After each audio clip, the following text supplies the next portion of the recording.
Hey everybody, welcome to the Future Retail Festival.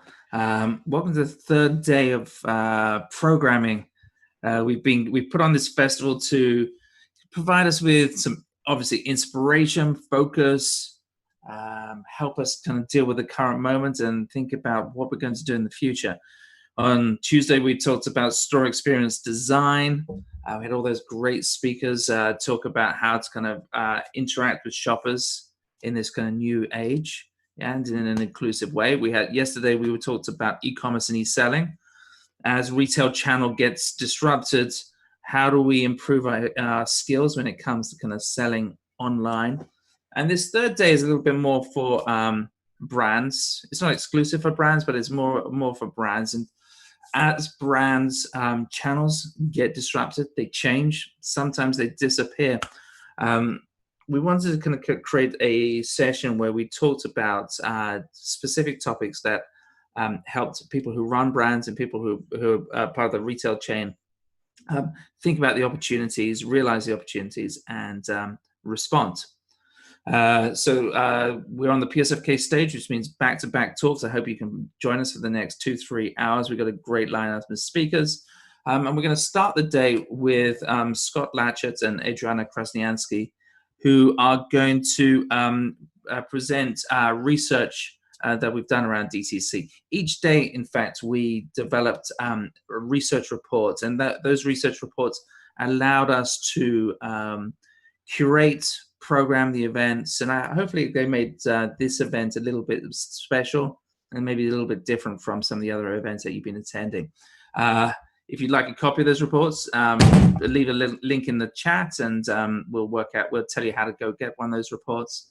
But it's great to have you here, great to be part of this. Feel free to chat me, chat the speakers, and I look forward to kind of the rest of the sessions. So let's get on with the programming. Please welcome Adriana and Scott.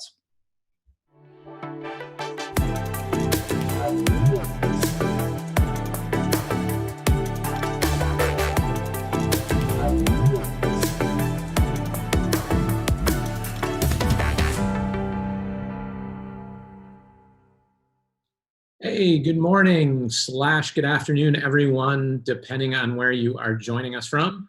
My name is Scott Latchett. I am a partner and president of research and strategy at PSFK, and I am excited to be joined by Adriana, who is ultimately the author of this report. She is an old colleague of mine who we've roped back in to help present the research today. And we're excited to share with you a look at the DTC landscape and the things that have changed and updated in light of everything that is happening with, my computer seems to have frozen. Let me see if I can change things up for a second. Sorry. Looking good, Scott. Okay. So we're excited to share some of the findings from this particular piece of research. And let's just get into it because we have a lot to cover in the next 25 or so minutes. As we all sort of exist in this kind of limbo as we're thinking about all the impacts that have happened as a result of COVID-19, what we're really seeing is a remaking of the retail marketplace, and a lot of the assumptions and the way businesses operated before have completely changed. And before we get into the meat of this report, I just want to step in and provide a little bit of context to some of the major changes that are happening. First and foremost, there's no going back to the retail status quo.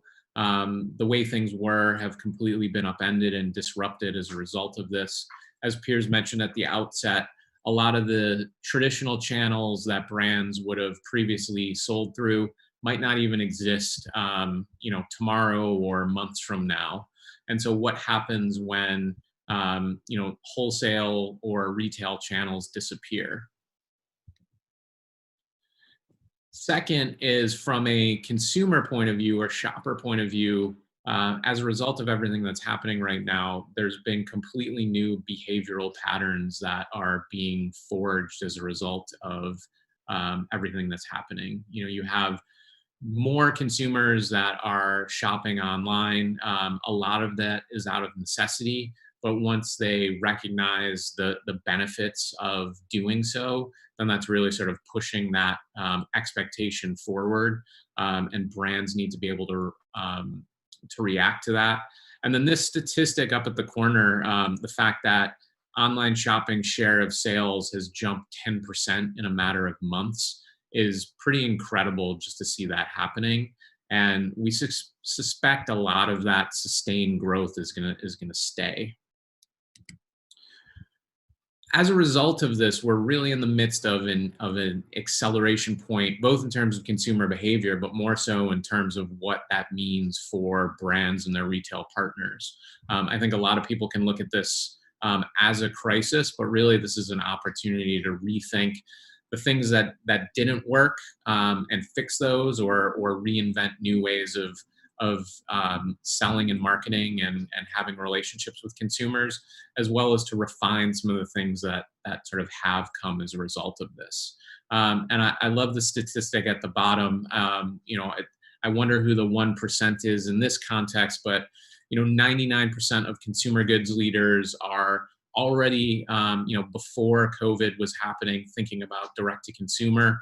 And this is hopefully now that last 1% has been convinced that this is something that's important to consider.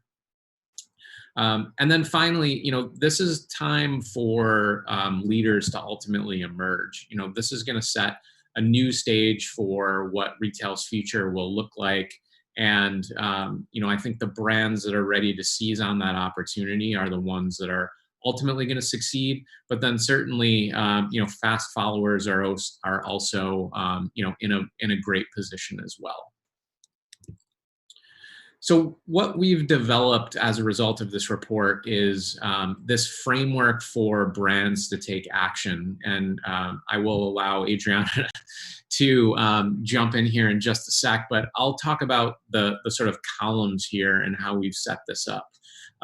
We're really looking at this around these three sort of key stages, if you will, in terms of what we're calling owning the experience, which is ultimately positioned primarily for brand experience teams. But this is thinking about how brands can step in and really own that shopper experience and sort of provide value to consumers within that sort of shopping journey, which traditionally has been something that's been owned by retail partners.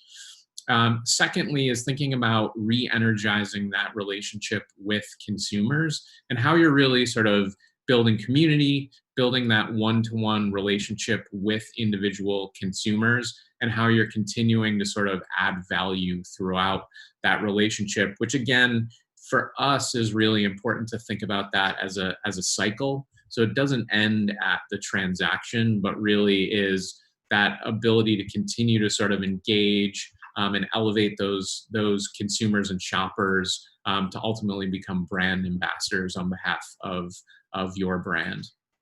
And then finally, thinking about this from the standpoint of the infrastructure, which is really sort of targeting those operational and logistics teams. This is really thinking about what happens in the sort of mechanics of selling. How are you providing everything from checkout and financing all the way through to the sort of getting the product in the hands of consumers. And I will step back for a moment and let Adriana discuss how we've sort of broken this out in terms of a timeline for action here. Absolutely. Hello, everyone. This might be a little bit self-explanatory what the rows mean, but ultimately we want to provide you, our brands, as well as the retail partners who are listening, key steps that allow you to visualize where you should be investing your time and when. We know that there are some immediate decisions that you either are making right now or will be need to making in the next probably month or so. This is what we cover in the Do Today section of each of these different columns and categories that Scott's mentioned. We also want to think about how we prepare and plan for the near term. And this near term might look about 3 months out through the rest of 2020 as we enter into 2021. However, we also want to acknowledge for each of these components, the customer experience, the brand relationship, and ultimately your operational infrastructure, there will be a new normal. And that's something that you and your team should be planning forward. So just as you read this whole chart, two big takeaways to understand is that each of your teams, your engagement teams, your infrastructure teams, should have short-term and long-term goals for how they will be responding to this moment as they redevelop their different team cadence. And lastly, we want to make sure that your current responses are multidisciplinary and your long-term responses are multidisciplinary. So just to note, we always want to make sure that we're bringing all voices of your brand to the table as we think about immediate responses and long-term solutions. Amazing. Thanks for that, Adriana. And we'll be sort of going through and both discussing this framework in more detail as we go through. We set this presentation up a little bit differently than we typically do because there's so much great sort of analysis within the context of this framework. So we won't be getting it really into the nitty-gritty of the trends, so to speak, but we wanted to kind of walk you through each of these three stages and talk about what this means from the standpoint of the timeline that Adriana has developed within the context of this report. So as we think about that shopper experience and the do today sort of component, within the customer mindset, they're very anxious to sort of return to a regular lifestyle. There's a lot of uncertainty that's sort of existing within the marketplace and just sort of day-to-day life in general. But the way that physical retail exists currently is it's not really there yet. And so even as stores reopen, there's limited services available. They're not able to sort of offer that full slate of sort of very personalized experience within the context of that. And so this is really an opportunity for brands to kind of step in today and really help streamline that purchase path and reduce some of the frustrations associated with those in-store visits, and ultimately think about how they make that shopper experience feel more manageable. There's a lot that's happening in terms of front-loading the shopper experience in terms of the research and planning that people are doing online today. So there's really an opportunity here to help people make smarter decisions, whether they're going to be making a purchase directly through a digital sales channel or ultimately moving into the store so that they don't necessarily have to be doing so much browsing as they get into that experience. And then ultimately thinking about how you provide as much information as possible leading into potentially that store visit. So as Scott mentioned, maybe the first step is thinking about how your brand responds to browsing. And for the near term, there's a different understanding that your brand can respond to the expertise that customers need.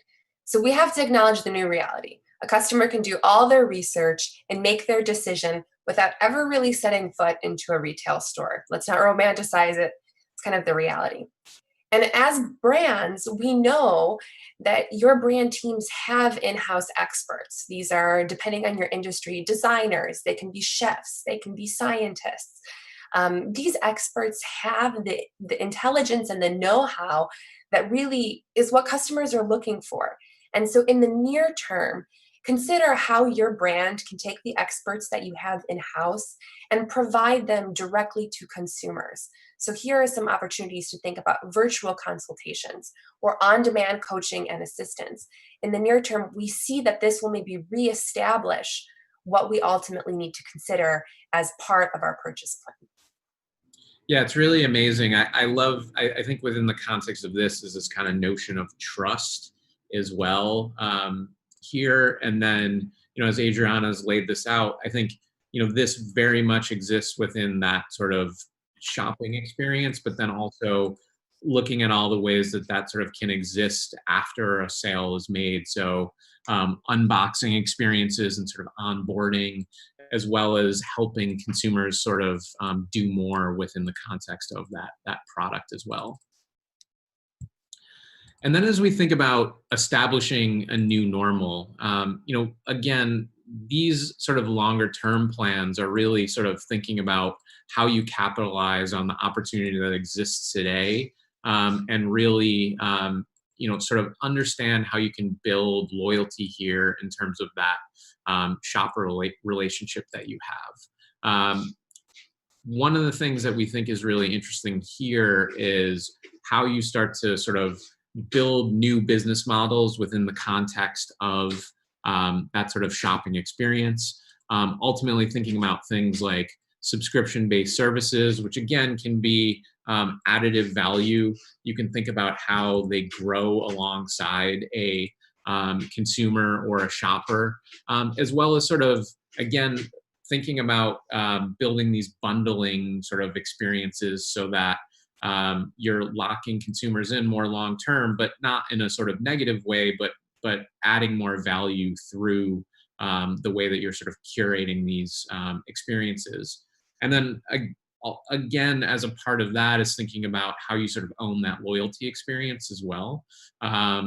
Thinking about what loyalty means, how you value your consumer, not only in terms of that sort of transactional value that they bring, but as they share through social media, as they provide reviews. All of those things are hugely important for brands to consider, and consumers should be rewarded for those, and there's a lot of opportunity to sort of grow that relationship there. So the next area that we're going to look at is ultimately the customer relationship. And so something that even until probably the last few years, you internally at your brand teams might have talked about is what anchors the relationship. And usually that anchor was a store visit, right? So we would kind of bring in our social media, or we would bring in our marketing to encourage someone to visit the store, the dealership, the pharmacy, etc. Well, as COVID has shown us, store visits don't necessarily need to be the anchor of our customer relationships anymore. And these anchor moments can be apps, they can be websites, they can be digital spaces. And so we need to think about making those, rather than transitive experiences, making them anchor experiences. A lot of this works around using those to build authentic community. And so we see the opportunity to live stream that community, as well as to amplify the incredible experts and influencers that you have online, in order to make anchor points where customers really build trust and don't just feel shoved into the next store or into the next promotion. Yeah, I think it's pretty incredible in terms of looking at what's been happening within the context of COVID, and the brands that already had established communities were much more positioned to really sort of pivot and think about how they could step in and provide support, provide additional value. As simple as when we all sort of transition to digital only, finding moments and ways to kind of bring communities together to sort of eliminate some of that loneliness and stress and things like that were happening, which I think is pretty incredible. And so further to that point, as we think about planning for the near term, again, this is sort of thinking about that product experience and extending that, similar to that sort of expertise that Adriana spoke about previously, is how you kind of leverage those one-to-one relationships and those digital channels that you have to really kind of help consumers not only optimize the product experience that they have, but also think about the adjacencies that kind of exist around that. And for me, what that ultimately means is, your brand is a part of a bigger lifestyle, a bigger sort of solution set that consumers are ultimately trying to achieve. So how can you provide that level of expertise sort of beyond the product to help them grow within the context of their personal life or their lifestyle? And, that is ultimately going to, provide a lot of value to consumers and really make them feel that, the brand is there for the long term as well. Just to even add on that point, we see so many individuals really investing in themselves at this time, choosing a new hobby, learning a new skill, or really focusing on their wellness. And so thinking about how your product purchase can adjacently help someone learn to cook or learn to garden. Making that transition between product and lifestyle is even more important right now. And then when it comes to the long-term relationship or establishing a new normal, we know that this purchase by purchase, store visit by store visit cadence is no longer necessarily going to be the status quo. And so you have this white space to reimagine what cadence needs to mean with your customers. And ultimately, we see this as an opportunity to think about cadence in terms of personalized insights and relationship. Rather than going purchase by purchase, can you go data share by data share? Can you ultimately think about learning by learning? And so we see opportunities for you to calibrate your product, whether that's, having a digital measurement system before you even make a purchase as part of that path, or even predictive selling, reaching out to a customer before they necessarily have said that they're ready to maybe upgrade, and giving them really helpful contextual nudges that encourage them to grow in their skill or grow in themselves. So ultimately, we don't see that purchases need to be the only way to move a relationship forward any longer. Yeah, and it's really interesting here. I mean, obviously, all of what we're talking about is getting closer and closer to maintaining that relationship and that sort of connection with the consumer. And here, it's really sort of thinking about getting even closer to personalize that experience and make it feel like it's designed specifically for you as an individual. And then as we move into the final section here, which is again thinking about redesigning your retail infrastructure, really this is focused on the operational side of things. There's disruption is sort of one of the huge things that has resulted from COVID-19.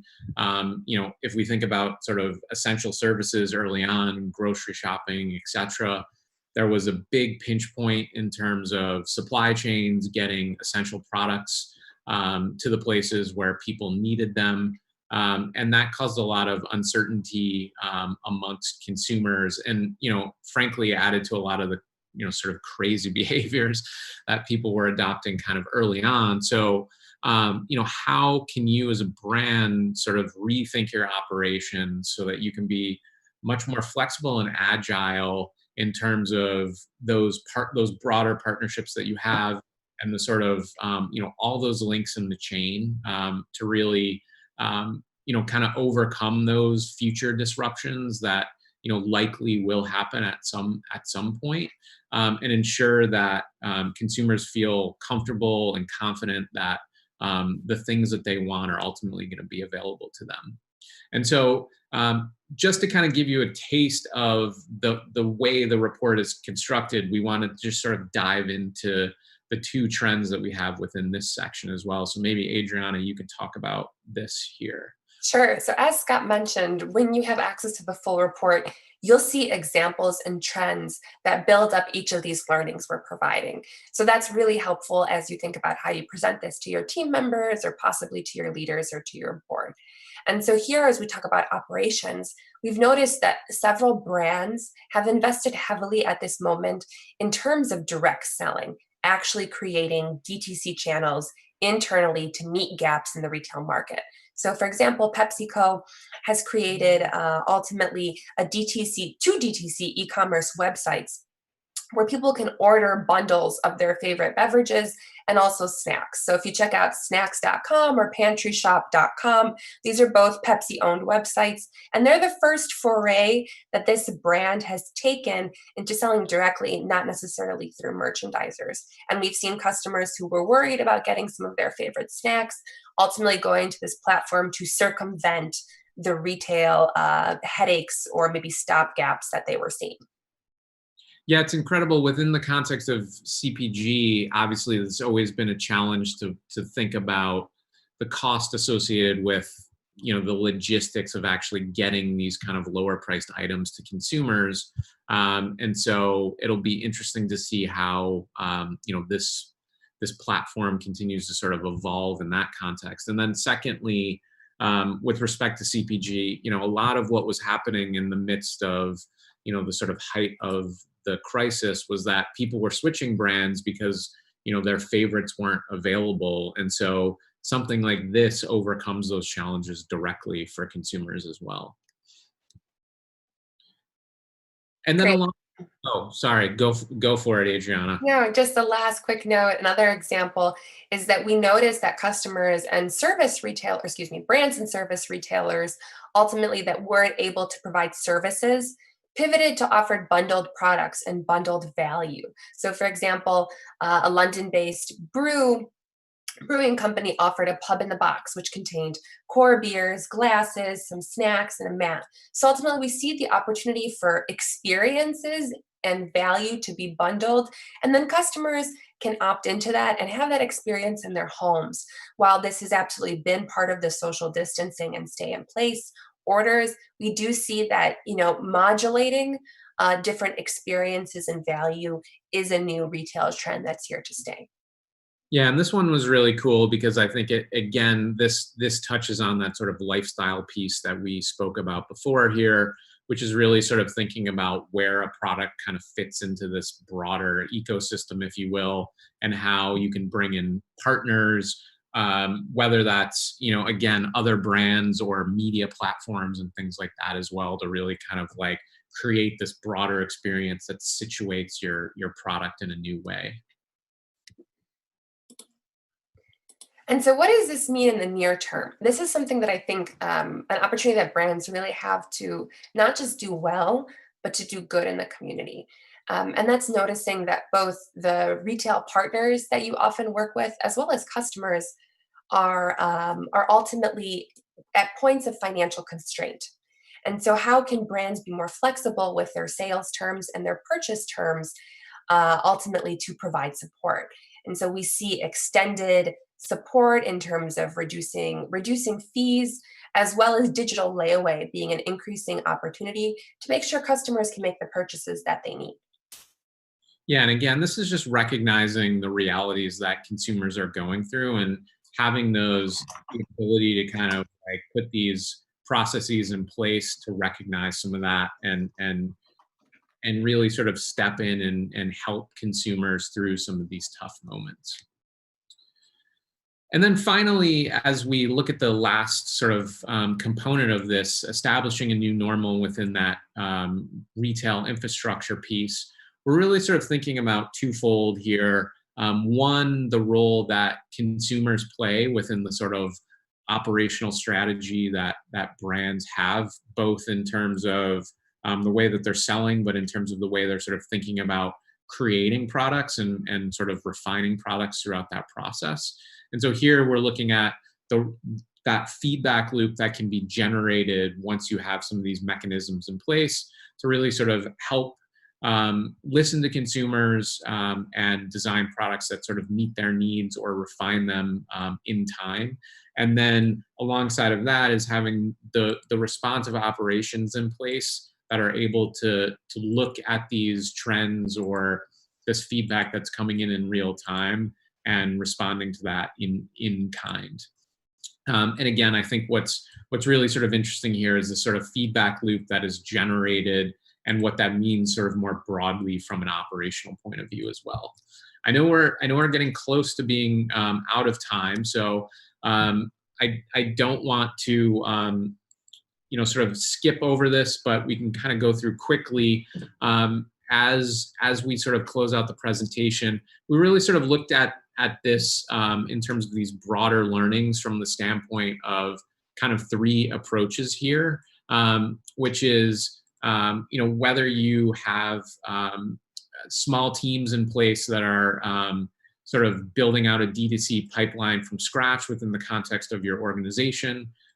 If you're in a position from a bigger sort of brand point of view to acquire and sort of operationalize and scale a direct-to-consumer brand within your organization, or if you're sort of investing in new and emerging brands within the context of that as well. Yeah, so first, if you do manage an internal DTC, make sure that your team is ready to lead the rest of the company. is another, let's say, operational hiccup like COVID, we can think about a second wave of lockdowns, for example, those DTC teams will be called upon to act. So foster very close relationships with those leaders. Also, assess your own threshold for rapid prototyping. Are you comfortable with a minimum viable product? How refined do your websites and your plans need to be? And assess that so that you can act quickly. And lastly, think about that you're for sure investing in rapid prototyping. How are you confirming that you have the operational capacity to get things off the ground within a few weeks or within a month?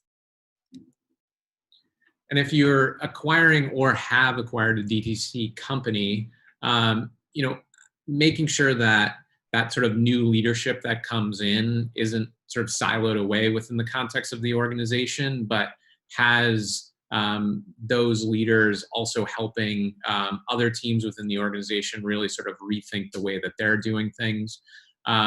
Ensuring that there's that sort of core integration with the new brand as well as within the existing organization, so that everyone is sort of bringing that knowledge to bear within the context of everything from messaging to sort of that logistics piece.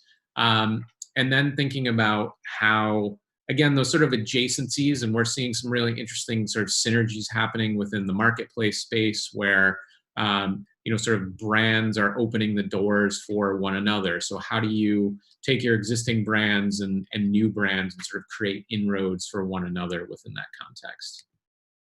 And last but not least, if you are a DTC brand or if you're incubating them, make sure you have a growth strategy. So when the opportunity or the moment arises, like COVID did in March, you're ready to know which projects to greenlight with.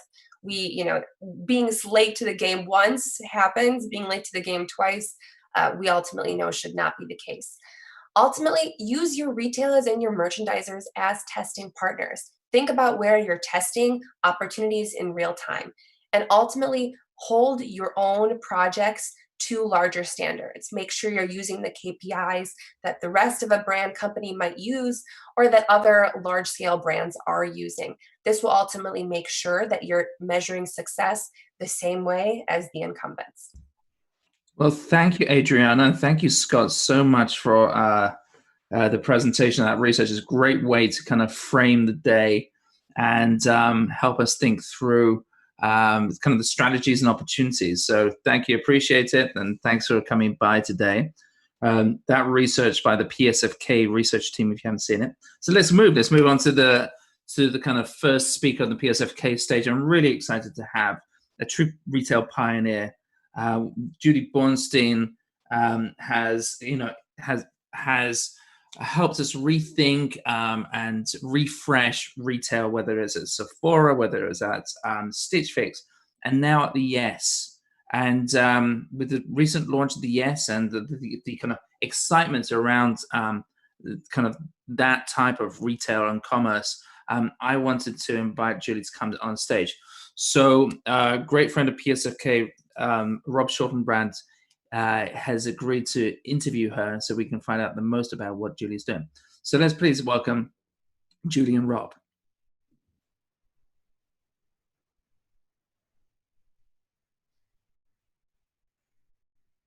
Are we there? Fantastic. Thank you, thank you, thank you. Pierce, Jeff, Ignacio, and everybody else over at PSFK and behind the scenes over there putting this together. This gathering is exceptional, and I want to thank you guys for the work that you do, not only today, but every day, to deliver some exceptional insights to us. Just as important, I want to thank all you curious minds out there who decided to drop in for this conversation today.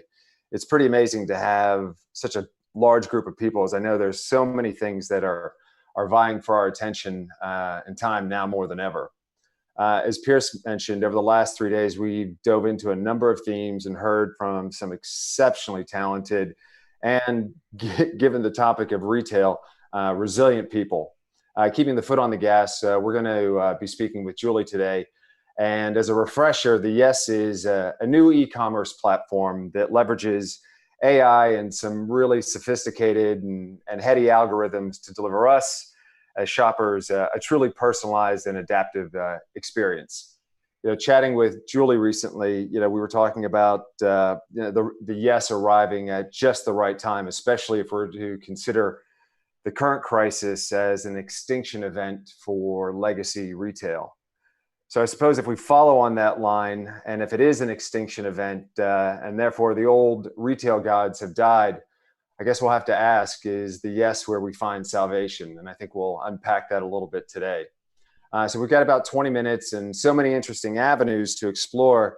We're going to sort of window shop around 5 themes. Some of those include innovation, business models and paths to profitability, and the customer experience and decision journey.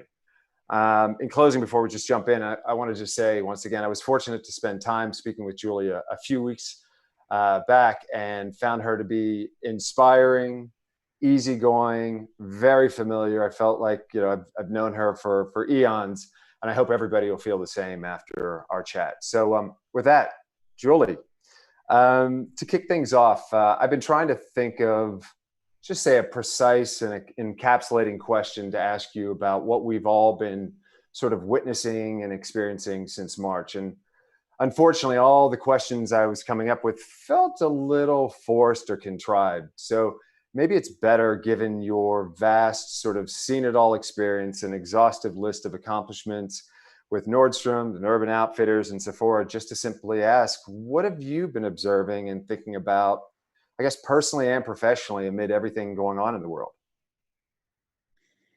That's a big question. I'll try and answer it with some conciseness.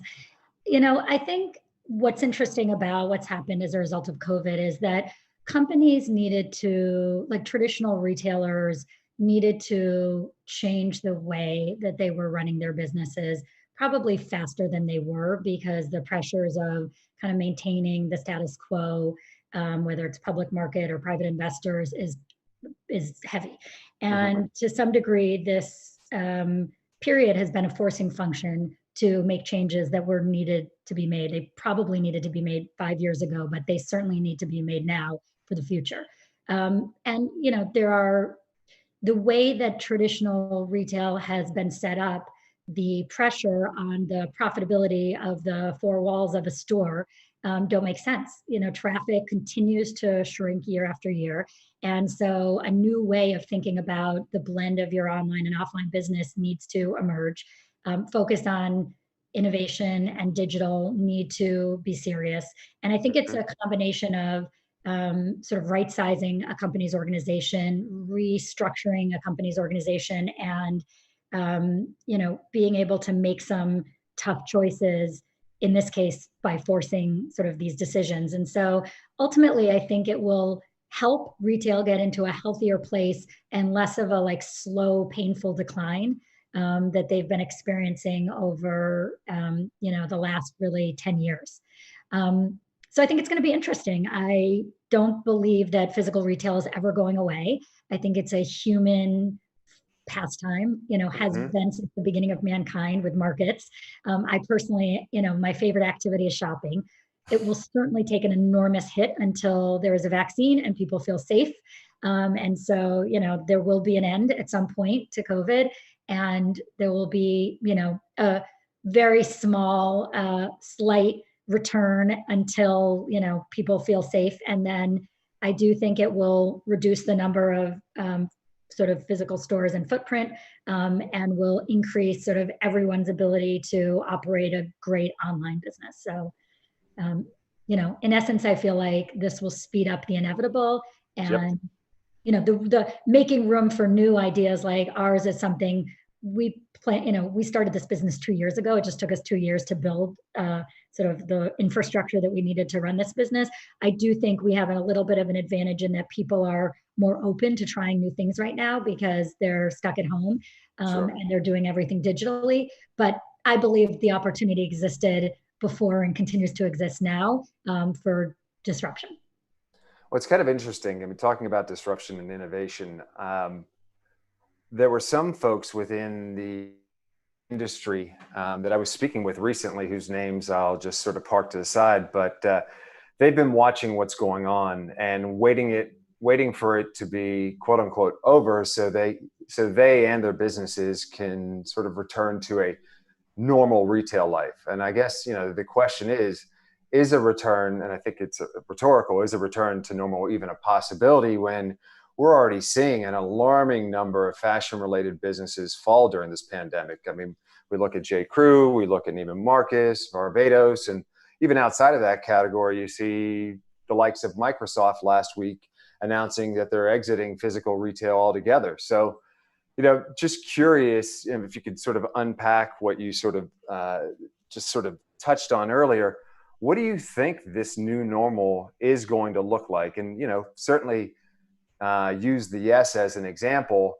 And then, from the business standpoint, I'm just curious what you think the psychological toll this will all have on consumers and how their expectations are going to change based on some new habits and conditioning that's happening right now.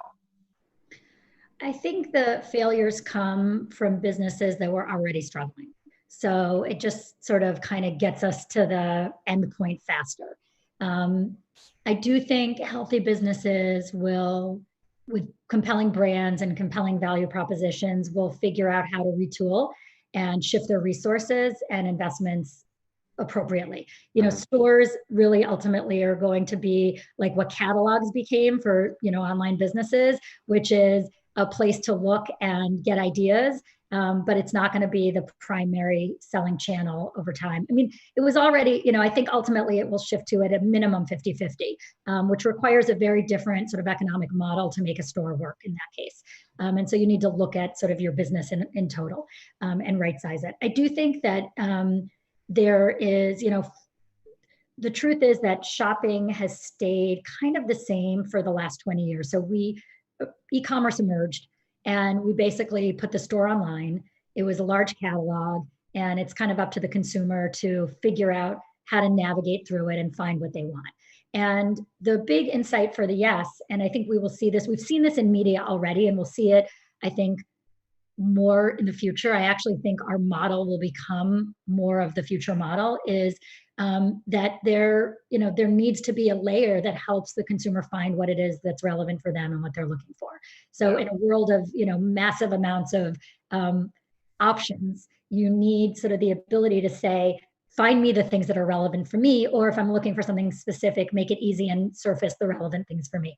And so that's what the Yes really does, is it's taking sort of the world of tons of assortment. We're specifically a women's fashion shopping app on iOS right now. But we really saw the problem as it's an overwhelming amount of choice. The more brands there are, the more DTC opportunities, the more sites that emerge, the more overwhelmed the shopping experience is and the user is. And so how do we create a solution for this where brands can thrive? We're really a tech platform that's in support of brands specifically. And you can match users to brands. And so as a user, you are sort of surface the relevant things for you. You can find what you want, and it's a store really built around you. And for a brand, you have the chance to find new consumers and learn a lot about the consumer. We're sharing all the data that we can. So, there are certain things that in the older model of retail, a store owned inventory, and you were, as a shopper, limited to whatever inventory was owned by that store. The onus is on you to find sort of the right things for you. And the idea that, sort of a person would come and shop in your store, you own them and you own the data. And I think all three of those things have sort of are no longer make sense in this world. So there's no reason for multiple people to own the inventory. Let the brand own the inventory, and it doesn't need to be shipped in extra location to ship to the consumer. And it's much more economical for the brand to hold the inventory in one place. There's no reason to keep the data from the brands. We want them to thrive. A retailer can't thrive unless the brands within its ecosystem thrive. And so, I really think that a lot of the things that were assumed as business model requirements in traditional retail need to be rethought. And so, that's what our business model is doing. So we have sort of the consumer value prop, which is take everything out there, synthesize it for me, and make it fun and interesting and engaging, and learn from me. So as I shop, I can tell you what I like and what I don't like, and it gets smarter. So you feel like your shopping time is not wasted. It's time well spent. So whether you're buying or you're saving for later, which we're seeing a lot of people doing, you're actually improving the experience for yourself next time. But from a business model standpoint, there's no need to reshoot every photo that a brand has already shot beautifully on their own model. There's no need to move the inventory, take a guess what consumers will want and move it into our warehouse. Let's just ship it direct from the brand. And there's no reason to kind of hold tightly to that customer. We are happy to share all the data that can be useful to the brand so that they can continue to learn and grow and thrive as a brand. There are so many launch points from what you've just said, but I do want to go back to the earlier piece because I think you just touched on it, talking about the business model and the path to profitability. You know, I read a research report from Bain not too long ago, and you know they were talking about while online luxury sales grew by double digits in 2019, multi-brand e-commerce platforms like Yoox, Neta, and luxury good conglomerates like Kering have struggled to make e-commerce profitable. And I guess the question that had for you, which I think you touched on, and maybe we can dive into that a little bit more, but what do you think was missing? Do you think, as you sort of alluded to, that there were supply chain and operational inefficiencies in terms of shipping to a location, as one example, shipping from one location to receive it, to inventory it, to warehouse it, and then to pick and pack and ship to another location? There were just so many touches and so many inefficiencies along the way.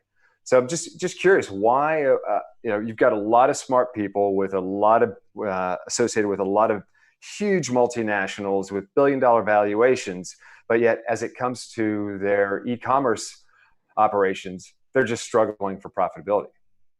Yeah. I mean, I think there's always many reasons. I mean, I love to get into an organization and understand their P&L because it's so interesting to see kind of where the costs are and how different organizations run, in theory, similar businesses. You know, I think it's really understanding what the cost drivers are and how you make them more efficient. So certainly inventory is a huge piece of it.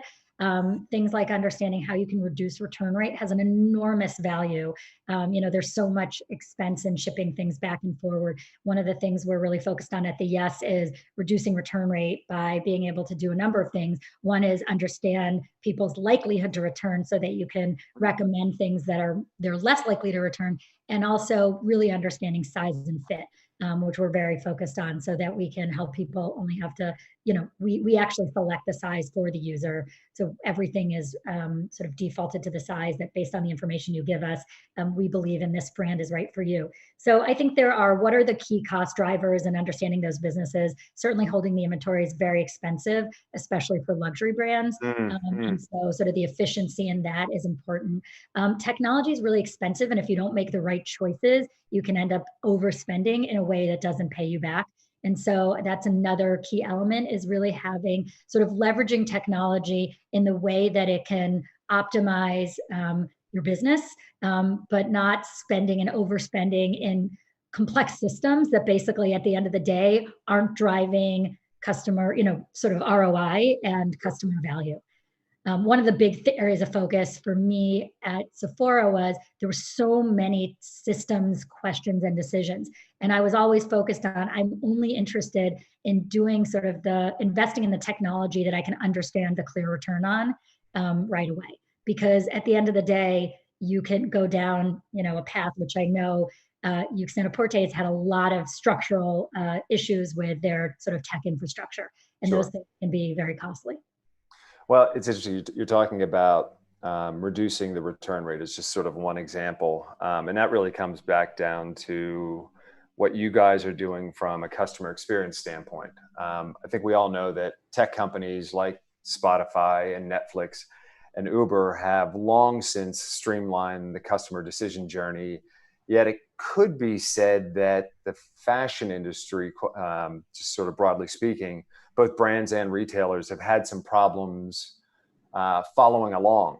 I think, you know, when I look at the Yes, the technology is certainly a point of differentiation.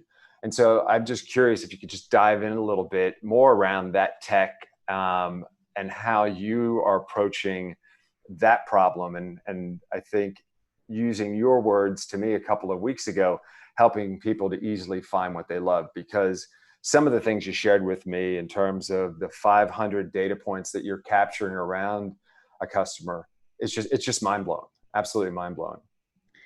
Yeah, I mean, I think that the truth is that, you know, the intersection of data, technology, and fashion is my true love. And so to be able to use technology to make the shopping experience better is something that I've spent my whole career on. And, you know, with AI moving from kind of a more sort of theoretical model to now something that can be very practically applied, it's been super fun and interesting. My belief is that, and we see it in the music and entertainment businesses, you need to understand the category you're focused on super deeply to be able to make a recommendation engine that's legitimate. And it's very hard to do in fashion. So we spent a year and a half building the most extensive taxonomy that exists in fashion so that we could really understand every dimension. And then we did an enormous amount of testing to understand which data points actually help sort of recommend the right suggestions. And there's so many factors in fashion, it's so nuanced. There's the hard facts. So there's things like, this is the color, this is the fit, this is the fabric, and then there's, you know, this is the price point. Those things are all really important. And then there's also just, this is the style. And the style is something that's very hard to understand and capture, and no one is one style. So there's no, you know, it's amazing. Like no one's home feed is the same because every person's combination of interests is really different. And so you can't possibly figure that out as a human. And that is where, like, to me, even if you're shopping with your best friend and you think you know her style, you're going to sort of say, do you like this? And I've experimented with so many times, maybe 1 out of 3 times, she'll be like, yeah, that I really like. But, you know, I think it's actually almost impossible for humans to sort of figure out what you're going to like. And so I think the pickier you are, the harder it is to actually meet your needs. And so we have this combination of sort of human input up front where we know all the dimensions that matter. Then we let kind of the AI run. We learn from the user. So all this feedback we're getting through the user saying yes and no to the product gives us great information. And over time, our algorithm really understands and can predict the things you're going to like and not. And it's constantly, because fashion is changing, putting new things out in front of you. But it really takes understanding deeply kind of the category and the user base so that you can understand what kinds of things matter to women when they're shopping. You know, it's not a purely data problem. It's really a problem of understanding sort of human psychology as well as understanding fashion. And then there's other things that are, you know, kind of layers on top of it. So if you think about Spotify, what the sort of, and Pandora actually, who built the music genome, they had music experts understanding all the dimensions of music that are important identifiers. And then there's sort of the benefit of sort of this huge audience over time to sort of share this sort of understanding of what interests sort of map to people. We are starting with just a sort of cold set of data where you as a user are telling us about yourself. We're making recommendations. And then over time, we'll obviously have all sorts of additional sources of data. But I don't think you could do what we're doing if you were trying to do it again across multiple categories. So, you know, while Google and Facebook and Pinterest are trying to do lots of interesting things using computer vision to make recommendations, you know, I was very clear that you can't do fashion and beauty and even women's and men's at the same time. You have to really understand sort of one category first, and then you sort of dimensionalize from that. So we even started with apparel. We're still working on accessories. And these things they take a level of attention and detail that sort of really understands the category to be able to make it useful. It also requires a great user interface. So the experience itself has to be intuitive and it has to invite customer feedback sort of very organically. And so that combination is, I think, what makes the Yes unique. Yeah, I couldn't agree with you more. I was having a conversation with a friend of mine last night, and we were talking about machine learning and these large data structures. What unusual company it is to pair it with something that's dynamic and trend driven like fashion. Yeah. And it really requires, I would imagine, a combination of this art and science. They couldn't be separated from one another. I'm getting a little note now. It's 11:55. That went quick. I do have one more sort of question for you, sort of bringing it a little bit full circle. How do you and your team stay hungry and motivated? What I mean by that, you've been at this a while, watched as well as contributed to a few waves of innovation and disruption within this industry, and not least of which we're all living at this point in time in a remote scenario in complete isolation. So I'm just curious, what are some of your external or internal motivators? Such a good question. I mean, I would say first and foremost, life is not as fun right now as it was before. You know, the team not being together and sort of experiencing the world from behind a screen, as opposed to living it. And so I just think that sort of universal is nothing's quite as fun. And I can't wait until the world opens up again, or the country opens up again, I should say. I would say that we are very customer feedback focused. And so we actually spend time every day getting feedback from users. And I love the idea of using technology and solving problems. And so I think the whole team is a very problem solving oriented team. And what drew people to working on this is a meaty, challenging problem to solve. And you need sort of lots of feedback to keep going. I think that's the reality for all of us. And so we get feedback from customers, we get feedback from each other, and everyone is, you know, I think we feel very much like a team in this together, learning and growing and making progress. And that feeling of actually, whether it's like a brand will reach out and say, thank you so much, this is so cool, I loved, you know, this post that you did, or a customer will say, I have been waiting for this and I didn't even know it. You know, that kind of feedback, or this is how, you know, people will say it didn't quite get me. This is what it didn't get. And we learn from all of those. And so I think the idea of like continuing this feeling of progress in growing and changing and improving keeps me and the team motivated. Well, speaking of progress, I can't wait for you to introduce Men's, because I know my wife has been absolutely digging the yes. And I know, by the way, we are coming up on time. So as I said to the folks in the green room, you're the type of person that could spend 2 hours with and feel like I could go for another 2 hours. So I want to thank you for your time. And on behalf of everyone as well, I want to wish you and the rest of the team at the Yes continued success. And to everybody else that's sort of tuning in right now, stay safe and enjoy the long holiday weekend. Thanks, Rob. Thanks for the great question. Of course, of course. Pierce? That's wonderful. Thank you, Rob, for a great conversation. And thank you, Julie, for sharing all that generosity of insights as well, being so candid and open. Thank you. Thanks for being part of this. All right. Thank you. Good, guys. Be well. Okay, as we transition.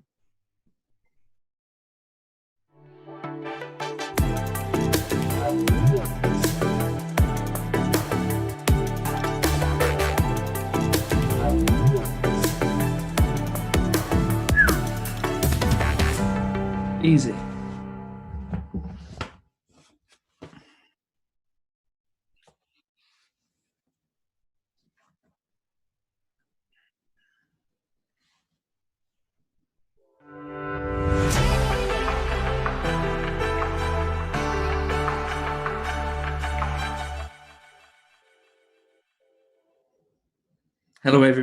Hello, everybody, and welcome to the Future of Retail Festival. We just had a fantastic session with Julie Bornstein, the founder of the Yes, looking at innovation, particularly new ideas when it comes to selling and the relationship between retailers and brands. And the next session is going to be just as fascinating. As some of you know, this 3-day program has been designed around 3 different themes. Store experience design on Tuesday, e-commerce and e-selling on Wednesday, and DTC and direct-to-consumer playbook on Thursday. And so when I was working with the researchers about who we should invite, you know, we had this idea we should bring in some people involved in early stage companies, direct consumer companies, and we should have a session where they discuss what's going on. And over the last few weeks, obviously, we've had to respond and reflect on what's been going on in both crises and beyond, and think about, what is the role of the brand, what's the role of the retailer. And I was excited that the team, the panelists that we're about to have, kind of responded and are reflecting on that. And we're going to have a great session that's going to be run by our friend Kelle Jacob, who herself is in the process of developing her own DTC brand. So I'm going to step out the way. I'm going to let Kelle Jacob jump in and introduce the panelists.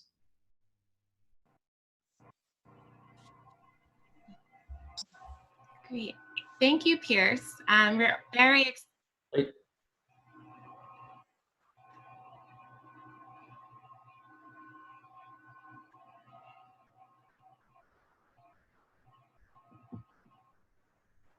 Great.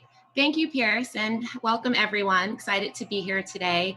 We have a really exciting panel ahead of us, just based on the conversations that we've had so far. Looking back the past months, days, minutes, I feel like every day something's changing between COVID, being on lockdown, everything that's happening with Black Lives Matter. There's a lot weighing heavy on society right now. But, as I look at my water bottle, I just got off because of TikTok, I just purchased, I realize how much consumerism and commerce is really intrinsic to the human condition. And you're seeing that there's this desire to still continue to shop. Now, what the implications are for what this means for retailers and brands, there's an opportunity there, and I feel like that will evolve. And I'm really excited to be joined by this great panel to really discuss what the future of retail is and where purpose really comes into that. So I'm not going to spend too much time talking because I really want to get to the panelists. So I'm going to kick it off with first Ariel Wengroff from Afra. Ariel, Afra, I'd love for you to tell us a little bit more about what Afra is, but really in particular, you guys have this very exciting concept of co-pilots. Can you please talk to us about co-pilots and the collective and how you've really engaged your community? Yeah, thank you so much for having me, Kelly, and Piers as well. So ARFA is a personal care company. We create products and brands with people like you and me around the country. So pre-COVID, similar to this silliness of being in a car today, I used to spend a lot of time on the road and in motels, in people's living rooms, talking about their body experiences, because personal care is actually something that you probably have one of the deepest relationships with. It sees you naked more than anything else in your life, but you might not realize why. And so we have those conversations, and they lead to the development of the brands and products that we work with. And for giving us insights and being a part of the process in all of the key moments, our collective members, which is what we call these co-pilots, get profit share in the overall company. They get 5% of the profits because we believe they deserve to benefit as a stakeholder as well, in something that should always be bringing brands and customers closer together. And I think to your point about the world shifting right now with COVID, and then all of the conversations happening around racial injustice, it's just accelerating trends that people were already rightly demanding as consumers, and having more of a stakeholder and a seat at the table. And ARFA's aim has always been to be as inclusive and have as many folks feel like their voice is being heard from inception to output at the end. Great. And what opportunities do you see coming out of this for retail with kind of everything coming up? Or do you see opportunities, or how are you guys approaching it? I mean, for retail, it's really interesting because so many retailers pre-COVID were trying to enhance their customer experience. I think, you've seen 5 to 10 years of trends happen in the last 4 weeks. And we know that 57% of people have bought something online for the first time. But still 87% will drop off if it's a really challenging user experience for checkout. So there's a lot of improvements to happen direct to consumer. But for us, what's been exciting about direct to consumer is not just that you have an easier channel. It's not about convenience. It's what do you do with the channel? How do you educate the consumer or have a conversation with them? So for retailers, I think what's really exciting is something that might have been seen as more of an experience that you spend more time in is now more of a utility and a necessity. And so how do you actually listen to your consumers to redefine the store and the aisles that really haven't been touched in so long, which haven't allowed for category development or for people to really have the ability to understand like what they're purchasing and how it makes them feel as they leave the store. So I think it's an incredible opportunity for retailers to innovate. because if we've seen, the expectation that people won't shop online is changing. And that was only 8% pre-COVID, and now it's, going to be going more and more. So I think it's an exciting moment for retailers to really have to step up their game and not have an assumption that things are going to always stay the same. I'd love to turn it to you. So we also have Natalie Bress from Bress & Co. So at Bress & Co, you guys have a track record for making connections and seeing trends well ahead of the curve. So over the past few, over this time, we feel like we've been hit from every different direction. I'd love to know how you think or how you see this impacting consumer buying behavior. Yeah, I think there's some things that we were fortunate to be ahead of the curve on. We invested last year both in Olive & June, which is a direct-to-consumer nail care company that's taking on Essie.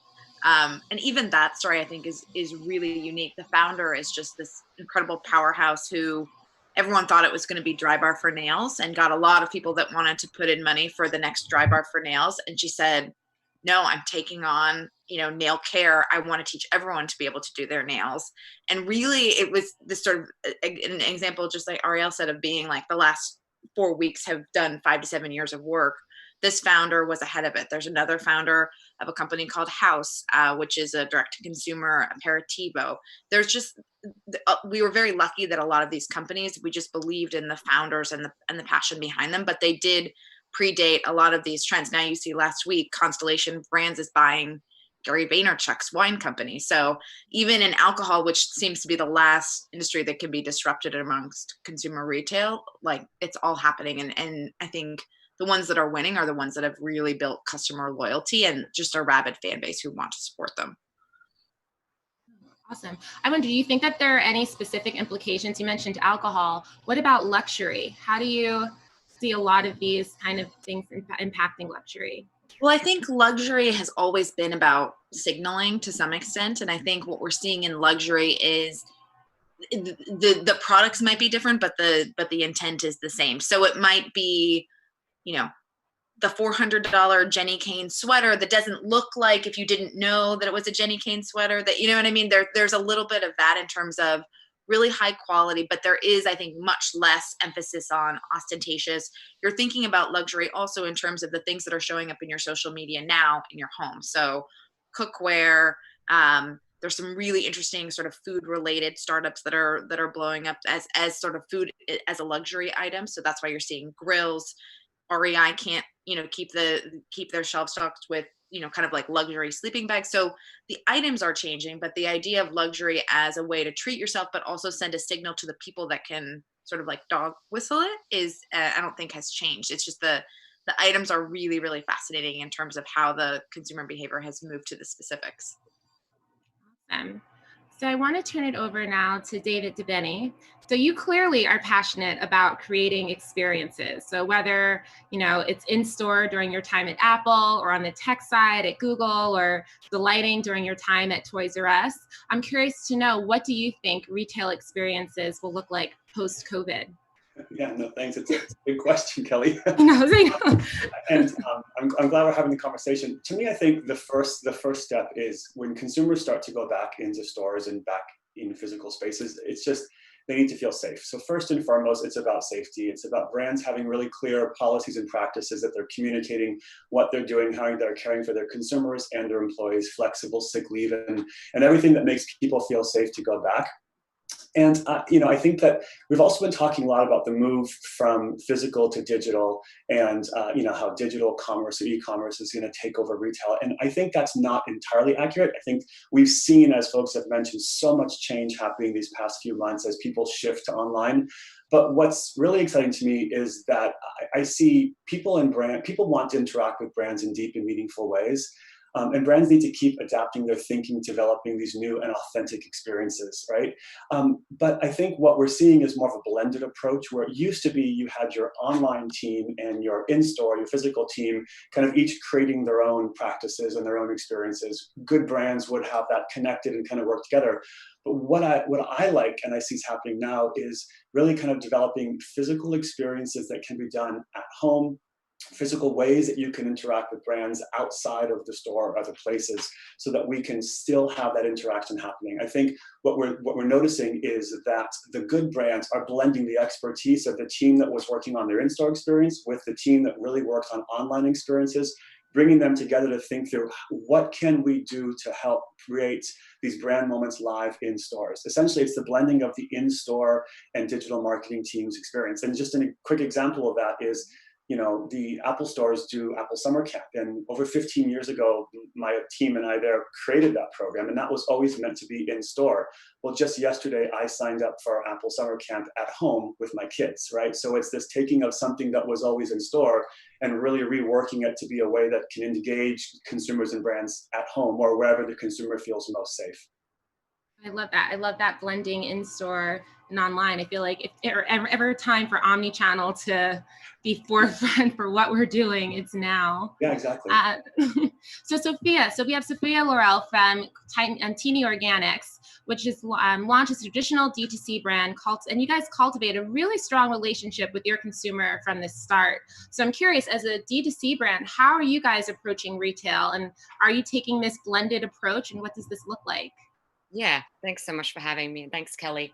Yeah, so we are a organic baby and toddler meal company. The big goal for us is really to create a world where children learn to love vegetables from the earliest days. If you look at the baby food category as a whole, it's actually a fully invented category, and a lot of the options are very sweet. So for us, it's really all around shaping those early palates to prefer savory, healthy foods. And for us, as you mentioned, we are D2C currently, but kind of omni-channel is in our DNA. And we really believe in the kind of reinvention of the frozen aisle in retail, reinvention of the baby aisle in retail. And we launched early this year, and our goal was always to go into retail next year. And, it's interesting to see with retail, like, is it going to be, you'll look at sampling, for example, and that was the best way for people to discover new brands in retail. Like, we've been thinking about, like, what does sampling 2.0 look like? How else can you reach your customers? We feel like this blended approach is really good because, we have really strong brand loyalty currently. And we're obviously a trust-based brand because we are selling food for your child. But this idea of so we, for example, text with our customers. So could we in retail have our phone number on our packaging so we can know a little bit more of our customer that shops in retail? But yeah, definitely a lot of things in flux right now, like you said, and we've been one of the fortunate ones where we've been able to fill a real need during this time. But as a marketer, you're also like, when COVID first started, I felt guilty. I'm like, how much, I don't want to take advantage of the situation, but ultimately you are helping people because we are a D2C currently and fresh frozen baby meals. So yeah, but a lot to think about in terms of retail. Yeah. And I want to throw this out to all of you guys, with D2C brands, and especially, we're on lockdown where you saw a lot of brick and mortar brands leading heavily into their e-commerce. What advice or argument would you make to a D2C brand in terms of why there is an importance for physical retail, or how should they approach it, or what is its core value in their overall strategy in reaching their consumer? Well, if I may continue, like for us, we have this lofty goal of becoming an American household name or really provide accessibility and not just be for the 1%. And I think for a lot of D2C brands, they're not able to reach their everyday customer always. And I think that's really important, to provide healthy options to everybody. So that's kind of for us, the crux of why we want to be in retail and kind of more accessible as well. Yeah, and what I'd add to that too is with there's so many ways for consumers to get your product, but DTC, when you go directly to the consumer, that is the best way for you to control the entire experience. You can control every element with your brand and what you want to get forward. So for me, thinking through whether it's online or in store, the ability to go direct to the consumer lets you be in complete control of everything and get that message across. I think too, yes, we're in, for the next year or, until there's a meaningful vaccine, we're in a specific period. But I think the thesis of a lot of the D2C investment has truly been, for retail stores, they're serving as physical billboards. And so I know, when Allbirds opens a store, Allbirds digital traffic goes up as well in that area because people are walking by the brand, they're seeing it. I don't think that goes away. I do think that in the sort of near term, there's going to be a real opportunity for brands to get super creative about how they think about out of home as a version of that billboard while people can't go to stores. So I'm waiting for like all the mask vending machines that are wrapped in brand, you know, and I think that there are actually really exciting things that are going to happen there. But it truly is an opportunity to have that sort of like awareness that I think is just a different CAC than a billboard, you know. I don't think that goes away. It's funny. I spent my first 10 years at Estee Lauder, and I spent time in retail marketing, and a lot of it was really reach, right? Like, how else are you going to reach? Not everyone can kind of be at our Mac store here, so you have malls, or it's really access to a different, broader consumer. As I start my own direct-to-consumer brand, Asri Beauty, a cosmetics line, when I look at retail, I think about communities, and retailers kind of being representative communities that I want to engage with, and that could be online or in store. So I wonder how communities and your audience, or if that's something that even resonates with you guys with some of your own brand experiences. Well, I think you're right about the fact that communities can really be housed in retail, and those had such a brand reverence. I mean, if you look back at Sears or Piggly Wiggly or some of the household names, and you see that now with Sephora, I think the question is, how will those legacy brands continue to evolve to bring in new customers? And what's always been fascinating to me is how many communities that are pegged as minority are also pegged as niche consumers, which I think the last month has really reiterated that that's just absolutely not the case, and not the way that businesses should be looking at how to frame or reach their customers. So I think, once again, it's just a really good opportunity for the retailers to evolve with that. Like for us, we've seen, you know, our collective has always been conversations. They used to be more in person, and now they're more on Zoom. But people are really craving small C community. They like the bigger. You're breaking up a little bit, Ariel.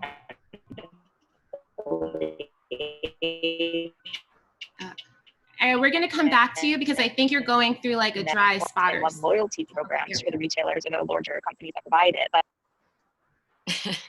what I think, maybe to finish the point that I think Ariel was going to make with a different example, my husband, who I sort of work across the basement from in this time, he's a big watch enthusiast, and he has been like doing these sort of like, they all make themselves a drink and they get on Zoom and they talk about their sort of reused watches and like the new blah, blah, blah. And it is fascinating how the company that he that it's both a media brand and a community, and they sell product, is Hodinky. And I think that they're doing such an incredible job. You think of like what Matt Haranek is doing with William Brown and Yolanda Edwards with YOLO, and the idea that, you know, brands and our media companies and media companies are brands, and that's never been clearer than now, when you have to sort of really think about the community engagement that goes along with it. I don't know if that's kind of where you were starting to go. Wanted to add, we were doing these, they were called the Tiny Supper Clubs, for like 15 to 20 moms across the US. So the whole plan was to do one in, you know, all the cities, obviously on the coast and in the middle, and second tier cities as well. And we only were able to host a few before COVID. And we had our first virtual one last night, actually. And we were worried people are experiencing Zoom fatigue. But I will say it was about 10 moms, and it was great. We did the breakout rooms, and I'm sure you guys have all done that. But it was really, I think somebody earlier said like this craving of human connection, and I think it just won't go away. It won't be the same, but I think during this time period, and this will last, like you were saying, Natalie, for at least 6 months, 12 months, maybe more. So I think this idea is finding those communities. And for us, you know, it definitely, we emphasize it's a safe space to share, but I think a lot of moms, specifically moms who are home with their children, working moms, like it's really hard. And I don't know if that conversation is being had as much as it kind of should be, which we heard last night as well. But I think, you know, it's just very beautiful moment. I want to pick up on something you said, Ariel. You mentioned when we were talking about communities and how, you know, we look about how we're segmenting our audience, and how, you know, I think it was very easy when you had kind of big box retailers like, oh yeah, Sephora, you shop for beauty, I make makeup, and then that's where we're going to go. So, you know, seeing maybe a slight divergence from that right now, where are you finding your communities, and what tools do brands have, or should they be leveraging in establishing their target audience? One, to be inclusive, but two, to make sure that they're relevant and the right fit for their brand. Well, we typically find our communities actually through referral. I mean, once we started, it was like really, we didn't want to be on the coast because we felt like those folks were being really well served.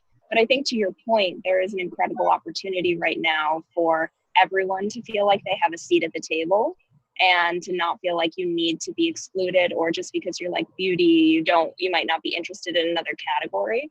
The reality is those categories have so much more convergence than we give them credit for. And that people really want to get to know each other. You know, they want to be a part of something where they're learning about someone else's human history or their behavior and experience. And so for us, that community building opportunity is non-negotiable for brands going forward, particularly because you have to be a much more transparent business. If you're not being honest about the decisions you're making, from the manufacturer to the packaging, you won't survive, honestly, I think. That's a great point. So, David, did you want to say something? I was just nodding and agreeing with what Ariel was saying, and thinking about, what brands need to prioritize in this new landscape. But if you had a question, I can.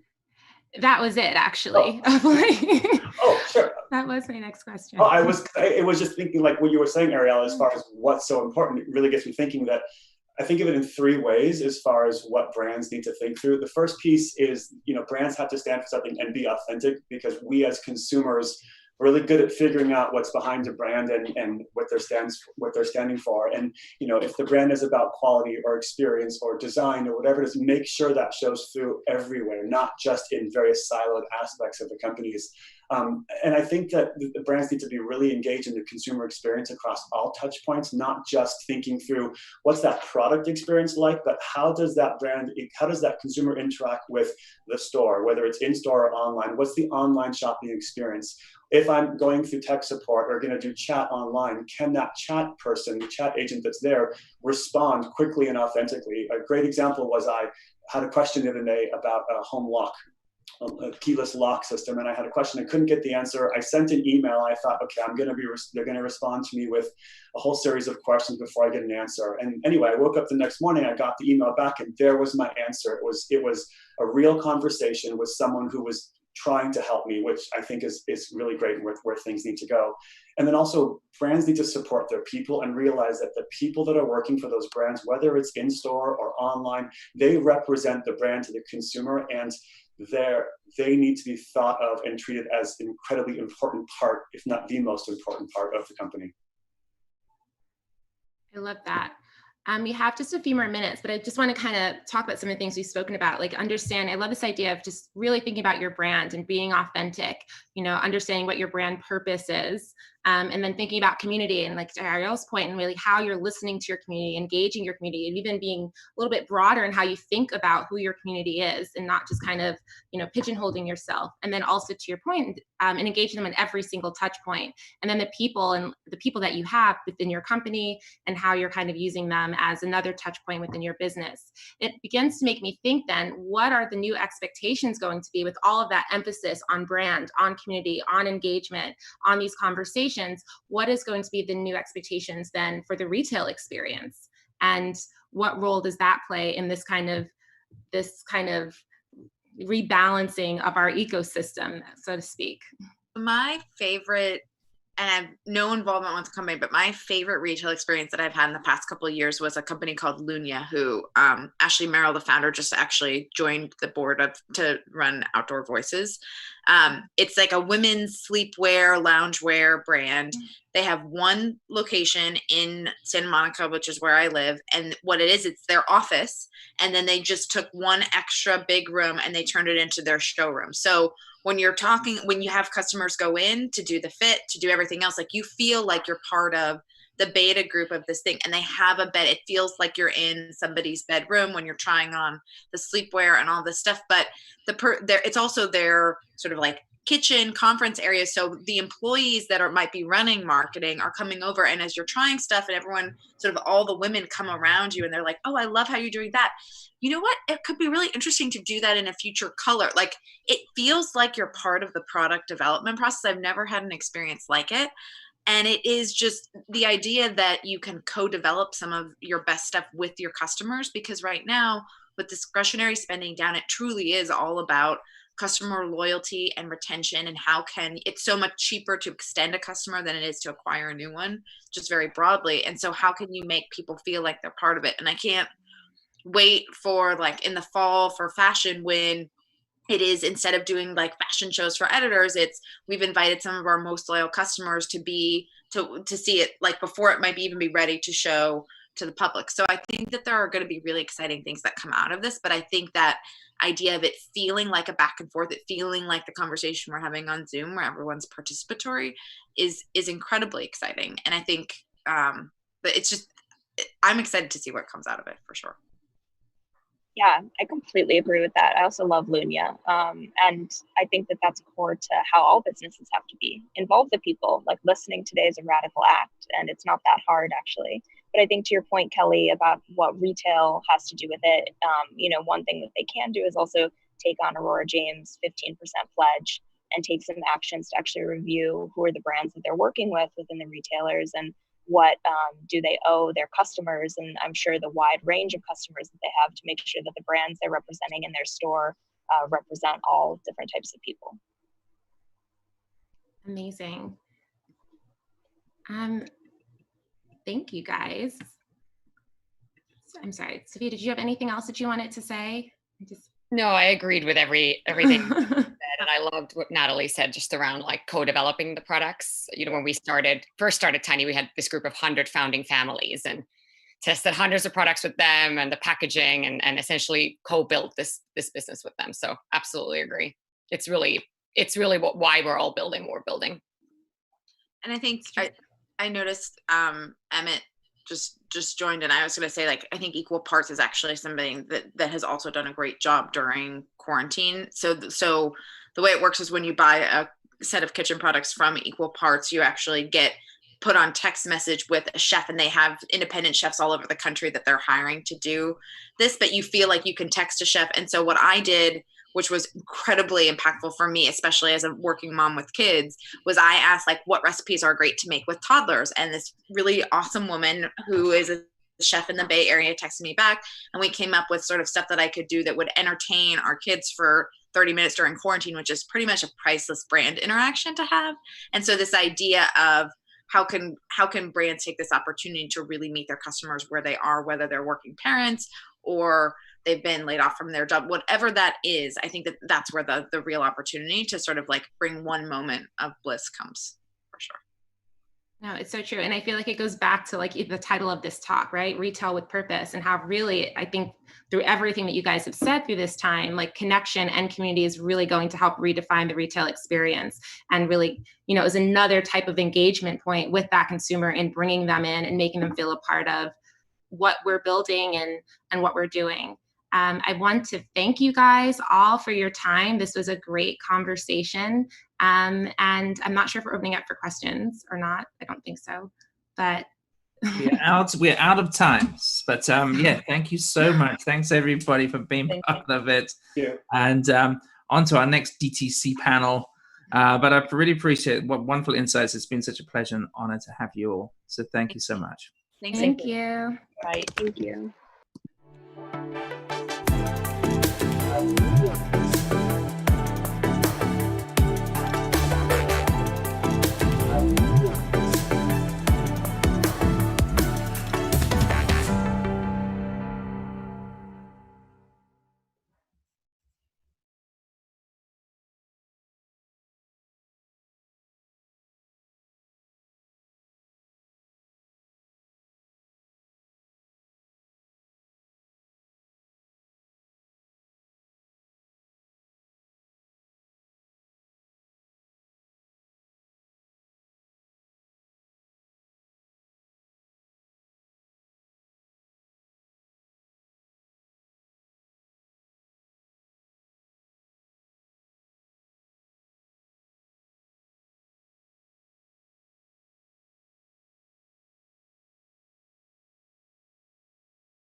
Hello, everyone. So really excited for this next panel. We're going to be talking about applying concierge services to the shopper experience.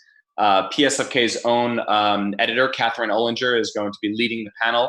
And we're going to be looking at the power of layering service and personalization into a DTC product or brand experience and shine a light on how to create elevated shopper journeys that extend far beyond the transaction, deepening bonds with customers and creating lasting loyalty.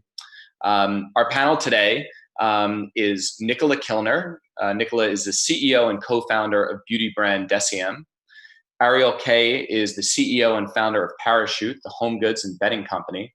And Emmett Shine is joining us. He's the co-founder and chief creative officer at Pattern and Equal Parts, which was mentioned in our last panel. So I'm excited to listen in. Let's hear from them.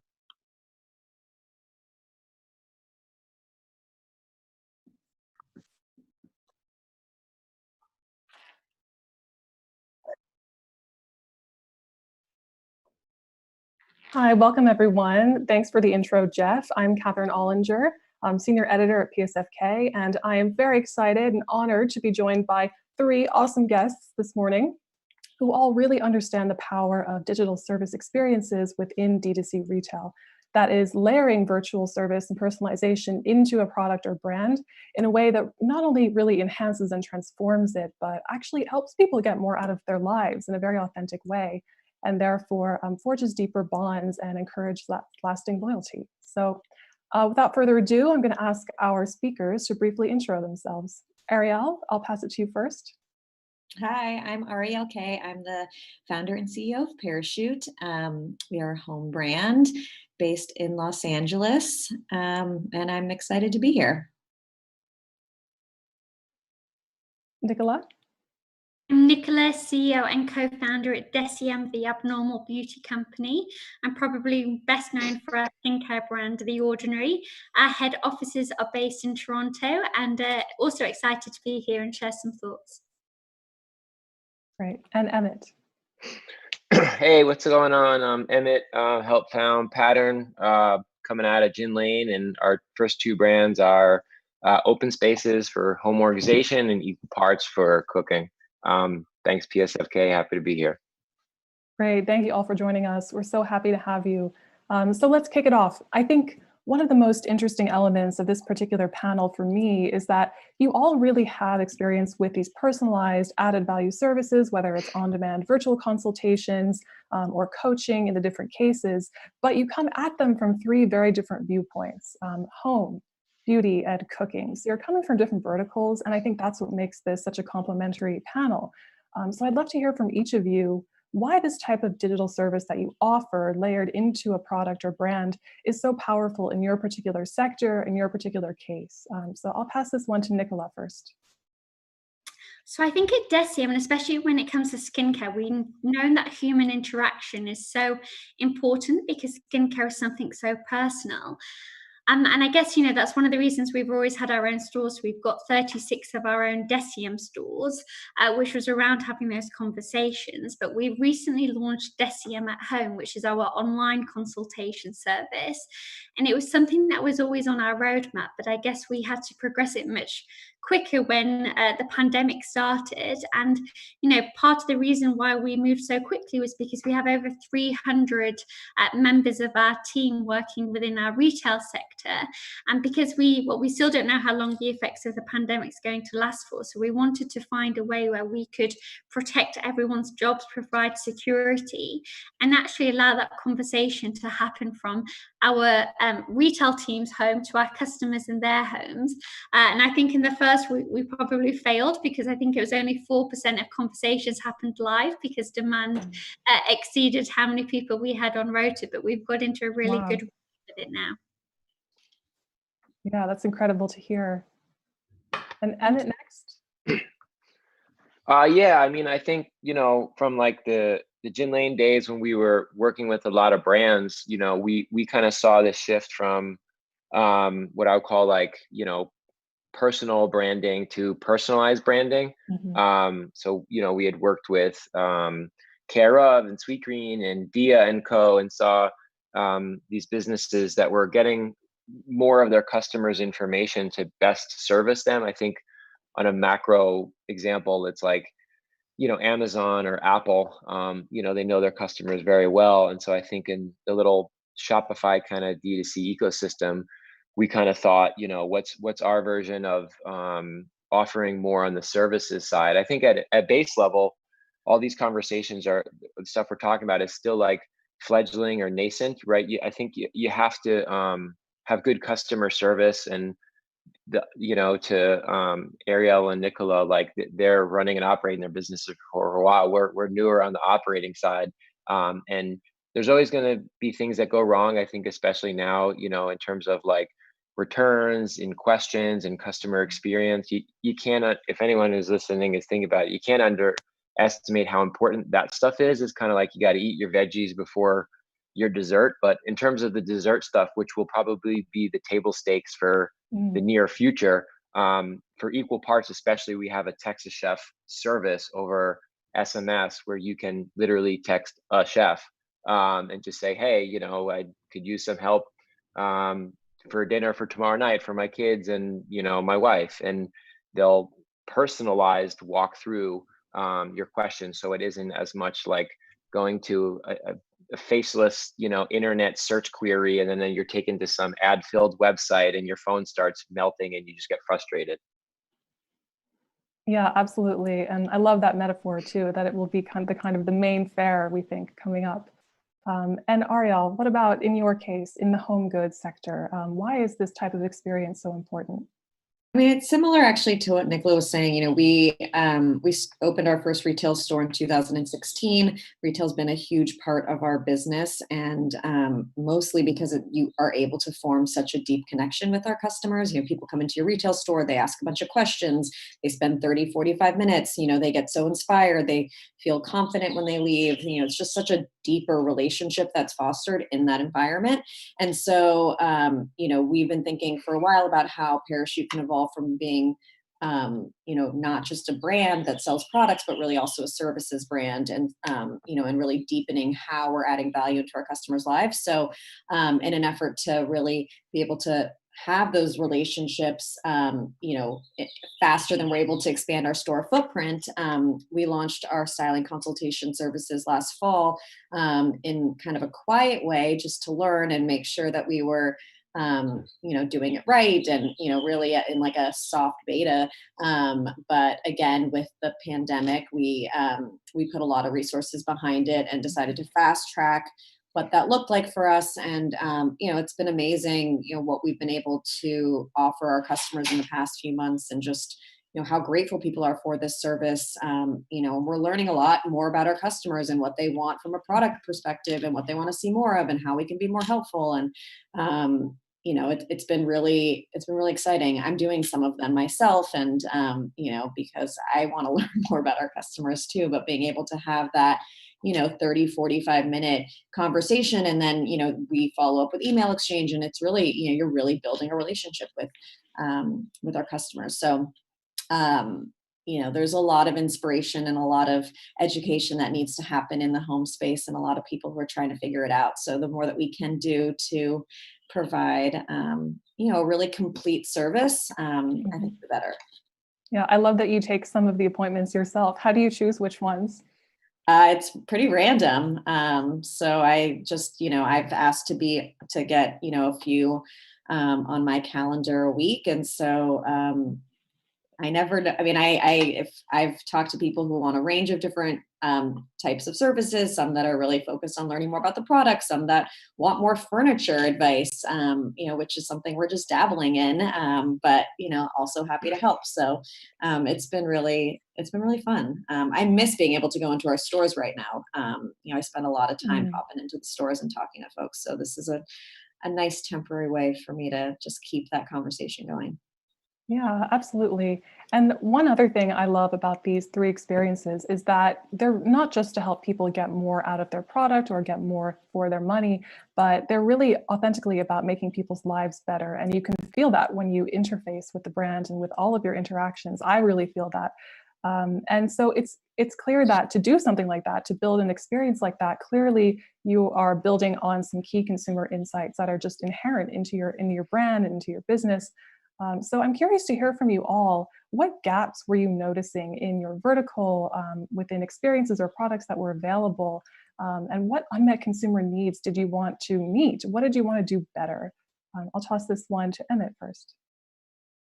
Yeah, I mean, I think when we were thinking about, starting Pattern a few years ago, we had felt, burnout ourselves personally. A lot of us were in our late 20s, early 30s, and we're, mostly in New York, and we're trying to settle down, couple up, get married, have kids, just do all adult 101, which happens in big city kind of stuff a little bit later. And we felt that there was like a gap in the market in terms of the branding, the communication, the stuff that we surrounded ourselves with, whether we did or, looked to brands like Parachute and thought, they're doing awesome work, for trying to singularly focus on getting people to spend less time focused on their work, and less time on their screens through what I guess we've called like rituals and activities around the home.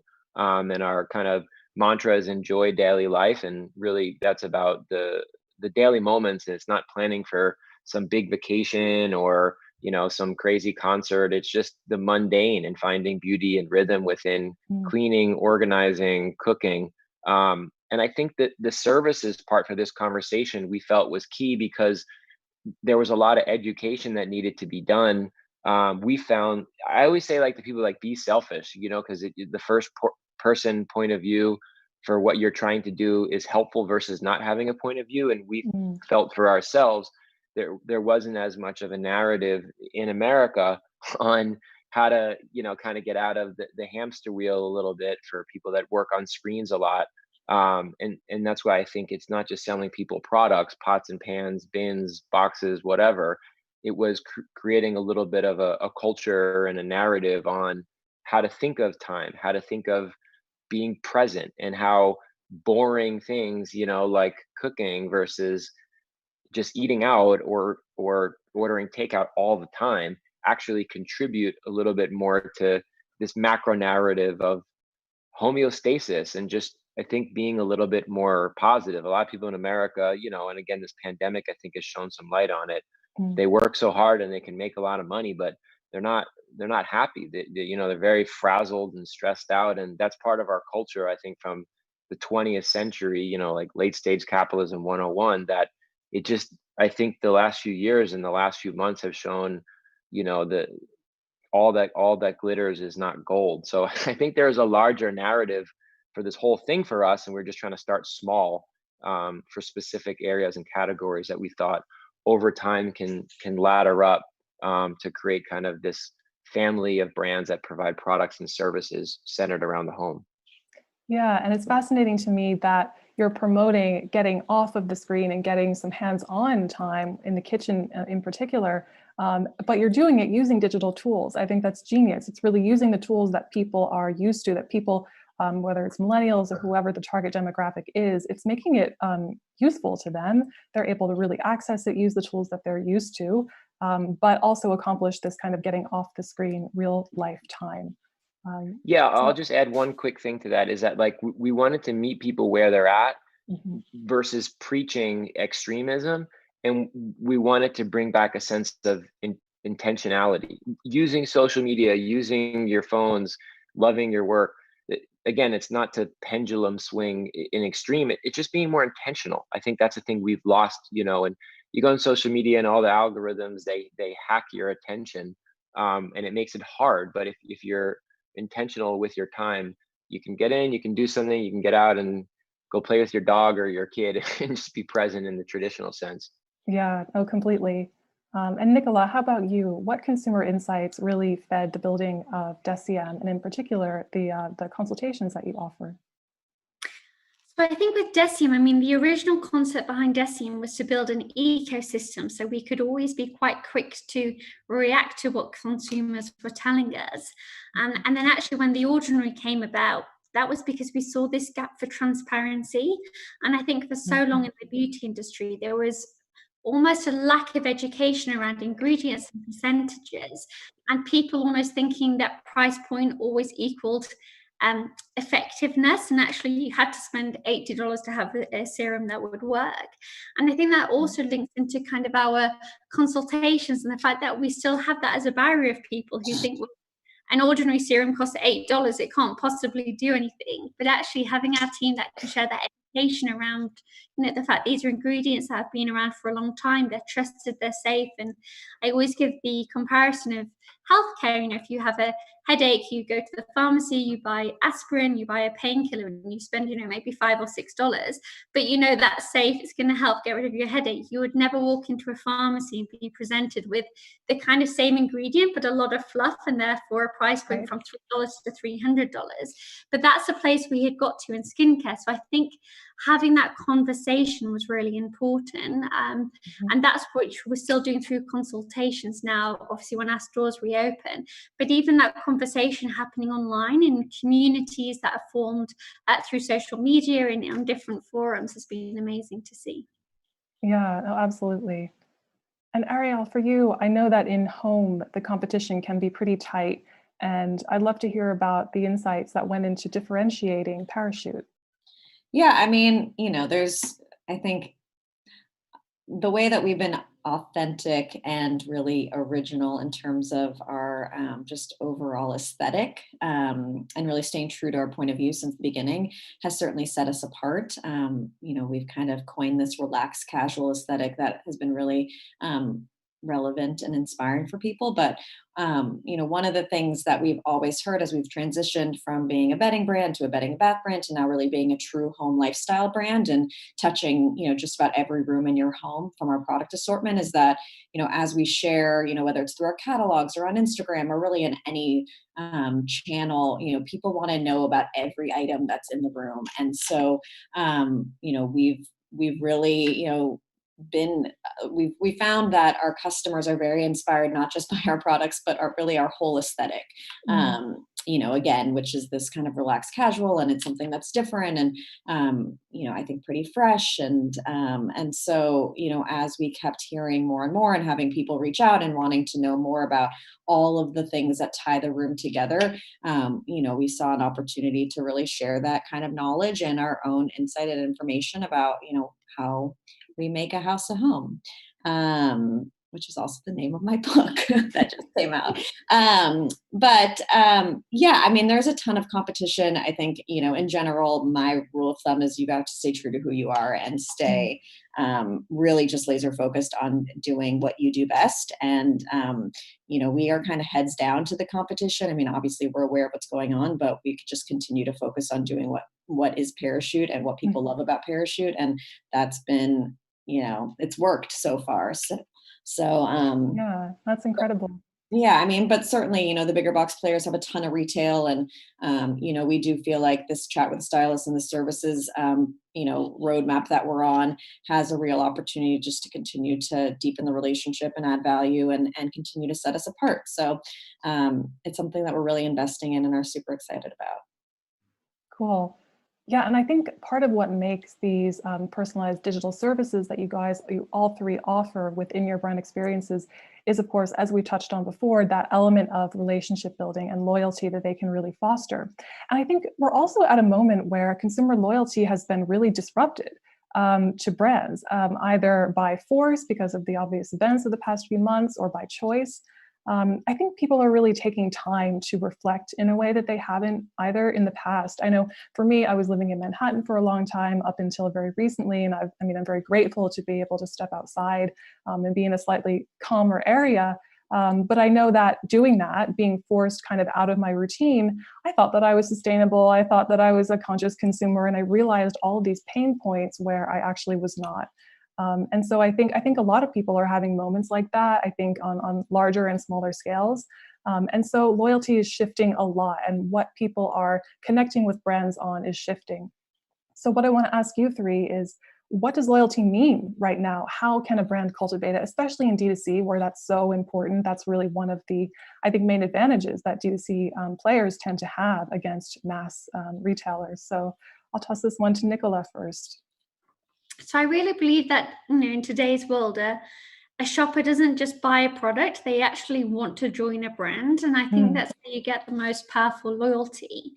And I think to get that loyalty or to maintain that loyalty, especially in the recent times, probably highlighted the most in the recent months, actually what businesses are doing for the environment, for sustainability, for their people. There's no line anymore, I don't believe, between products and how a brand is actually with their employees and their team. So I think that's kind of a big piece, and obviously with all the diversity work as well.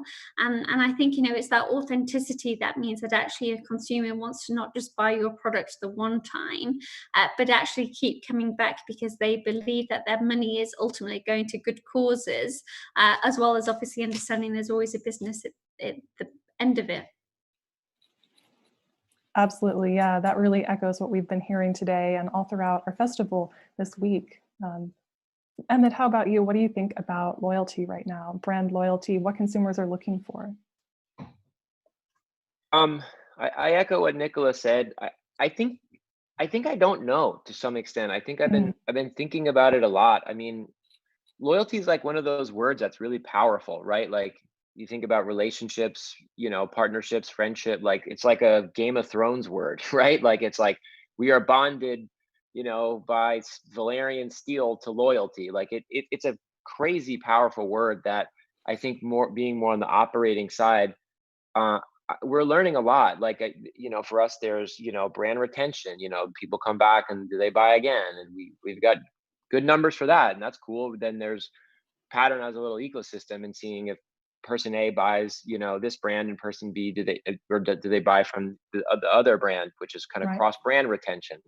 There's people, that you see they're evangelized, on social media, or they write in an awesome review and then they purchase. Like there's all these different things, but I don't know, we're kind of like new into it. I think there's so much changing. Like I just also like my thing with D2C stuff sometimes is there's so much like smoke and mirrors in terms of like what is consumer facing versus what is the reality of running a business. Like it's hard, right? Like, these businesses are really difficult. And I do think brands and consumers, it's like concentric circles. To like Nicola's point, I think a lot of people want to vote with their wallet and they want to support. There is a sense of tribalism. There's a loss of community. You don't trust the government, the bigger businesses you're skeptical of. So I think these authentic businesses where you can see the founders and see their values and what they stand for, it does attract those first concentric circles, which I think, build out. But to build like a larger business, you have a lot of people who are following the concentric circles and what is their, loyalty. I think that is something which still in this kind of microwave day and age, you have to really kind of earn over time. I mean, you can look at Patagonia or whatever, like they spent decades building up true, deep kind of loyalty and proving it out. And I don't know. I mean, I think it's hard. Everything moves so fast for the businesses around us right now. My honest answer is I don't know. I'm learning and figuring it out. And I think loyalty is a very, very powerful word. And I'm not sure if that means per this quarter, per this year, or over the lifetime of a business. Yeah, that's a great answer. I think there are so many uncertainties right now, and sometimes the best thing is just to acknowledge that. And there's a lot of power in acknowledging that. So we had a few questions come through in our chat that I can give to you guys. So one is asking, what's the best way to monetize Zoom consulting services when you're selling physical products? Maybe Ariel or Nicola, could you speak to that? Yeah, I mean, so, we keep track of, every transaction that comes from silent consultation service. And, in the past 3 months, we've done about, close to 300. We're doing about anywhere between 25, especially as we've ramped up, 25 to 50 a week.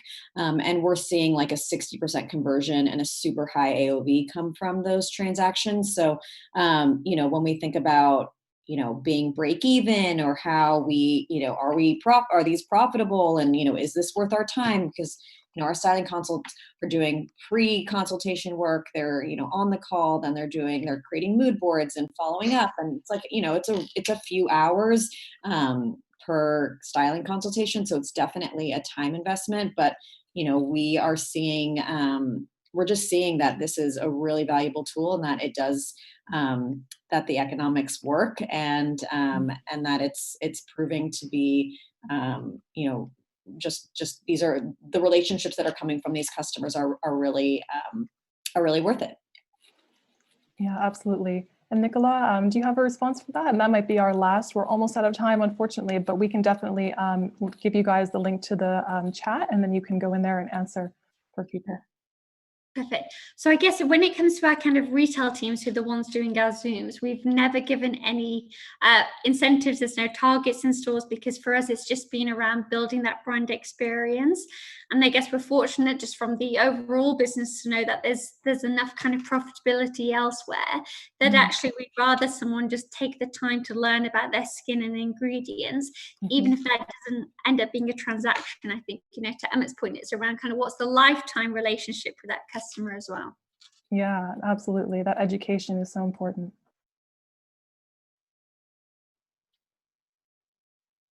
Looking for some new questions. Oh, getting a notification. We're out of time, unfortunately. So I will prompt all of you guys to the chat so that you can go in, Emmett and Ariel and Nicola, to answer some of their additional questions in the YouTube live stream.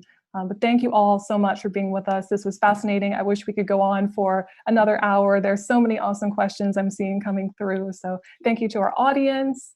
Amazing panel. Really enjoyed speaking with you. Thanks. Thanks. Okay, thank you. Thank you, Ariel, Emmett, Nicola, and Catherine. Thanks so much for your session. Thanks so much for for sharing all those wonderful ideas. Well,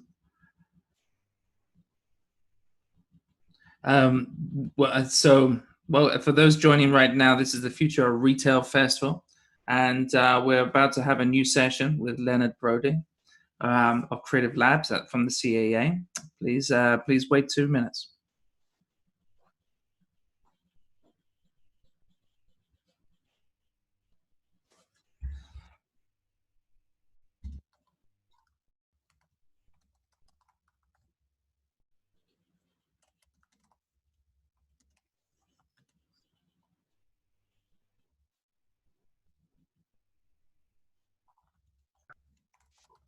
Yep. Can you hear me?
Hello, everybody. Welcome back to the Future of Retail Festival. This is a 3-day program to inspire retailers, brands, and all the other partners in between. We've been talking about store experience design. We've been talking about e-commerce and new selling. And today, particularly, we're looking at DTC and how we can create new companies that can create new retail opportunities. I'm excited to have our next speaker. The next speaker is Leonard Brody. Leonard, he's recently been named one of the top 30 management thinkers in the world. He has also been called a leader of the New World Order. Yep. He's an award-winning entrepreneur, venture capitalist, best-selling author, and two-time Emmy-nominated media visionary. Leonard has helped raise hundreds of millions in capital for startup companies. He's taken companies through to a kind of $6 billion market cap IPO. And he's been involved in the founding and successful exit of numerous companies to date. Yep, he's been busy. Currently, Leonard is the co-founder and executive chairman of Creative Labs, which is a joint venture with CAA, the Creative Artists Agency in LA. I'm sure many of you know. The one that's the largest sports and entertainment agency in the world, often called Hollywood Secret Society, it says here. So Leonard, we invited Leonard today because he oversees the building of new ventures for some of the most well-known celebrities and political leaders in the world. And as we rethink how it's going to reach consumers, how to build brands, we thought it'd be great to have him on board and talk about this very kind of niche approach to building businesses. Please welcome Leonard Brody.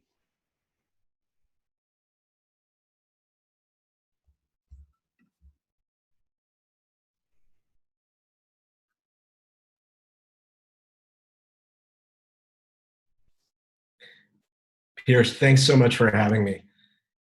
I want to do something which is a little bit difficult to do, and that is to try to walk you all through what has been effectively a decade's worth of research that really started me on the journey at working in this joint venture with CAA called Creative Labs. And we started this whole research in partnership with Forbes magazine close to a decade ago.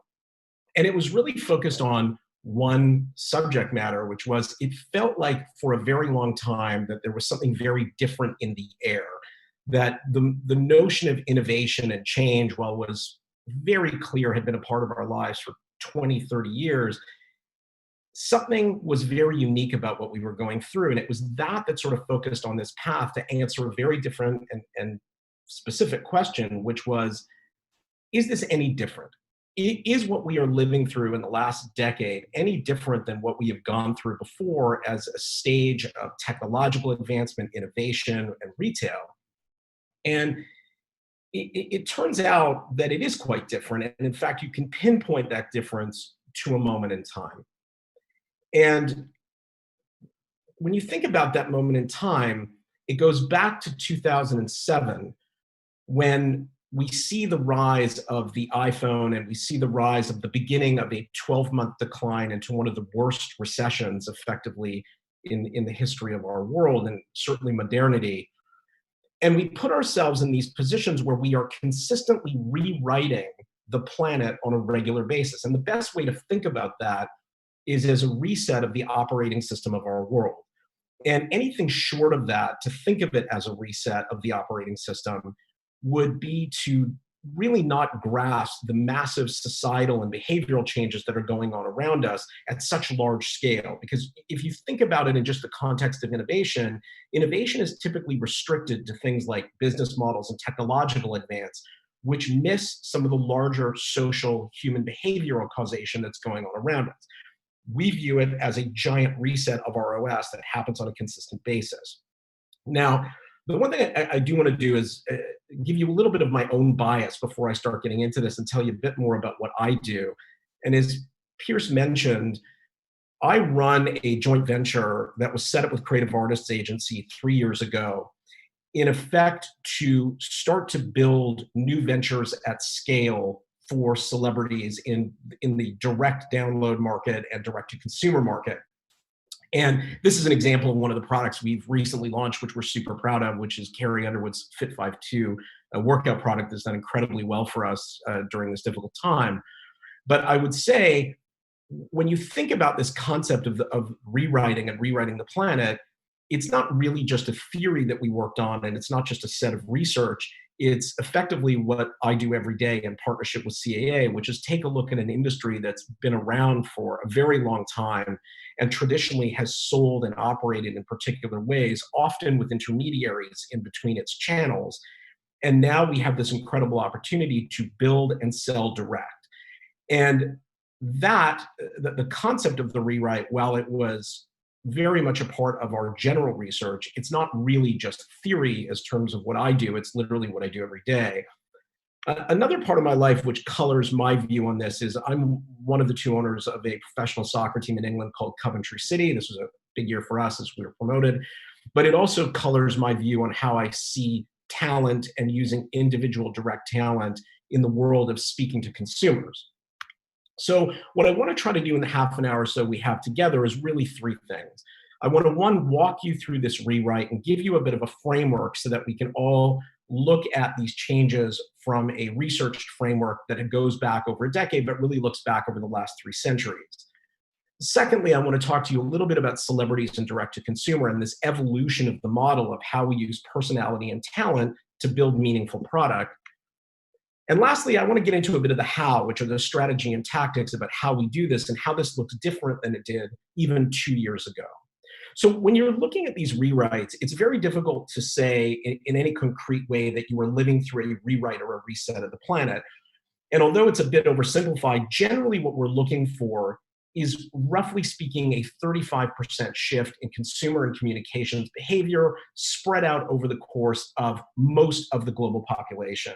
And it's not an exact science, but when you start to see this shift of 30 to 35% in the way we consume and the way we communicate, you can very much guess that we are entering into one of these resetting cycles, exactly as we are today during COVID.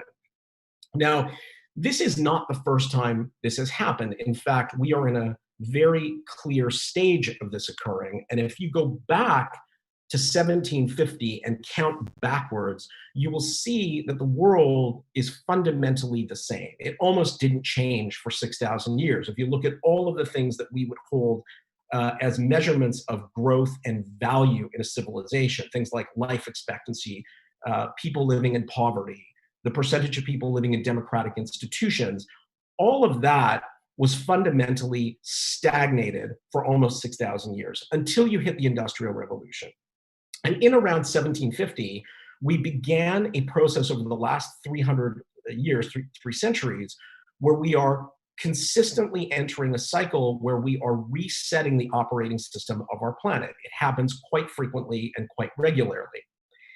And generally, these resets, this pattern that we've now entered into, this 3-century pattern, these resets are generally only caused by 4 things. They are either caused by financial distress, war, technological shift, or medical. And if you go back to 2007, you would see that there were 2 fingers on that button of the reset. It was financial and technological. Today, we are clearly living in a medical reset. Now, one of the things that you'll see that's missing from here is social causation. And in fact, what we don't see is social causes causing these resets. They can often divine and set up foundations for the resets, but generally it's these 4 causes. But here's the thing that is interesting. We started this research, like I said, about a decade ago, and it was very much designed for these moments.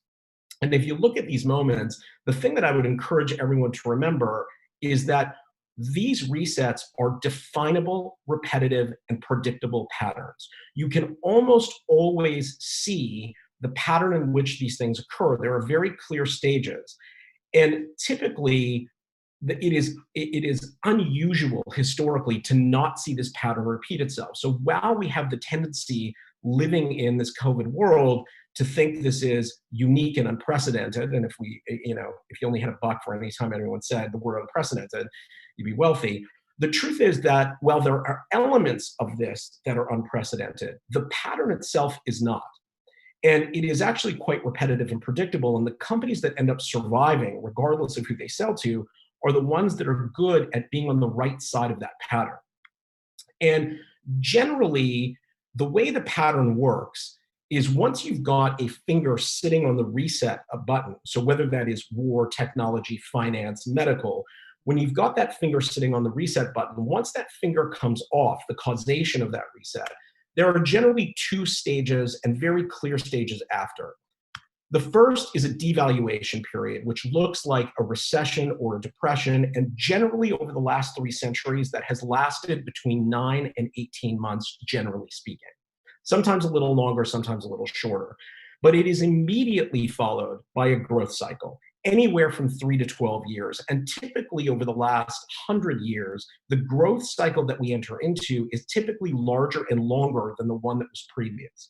So the thing to remember in all this, which people often get caught in the weeds, is that this devaluation period, which is almost guaranteed, is always matched by a growth cycle. You cannot point to a moment in history, in modern history, where a devaluation or deflationary market was not immediately followed by growth.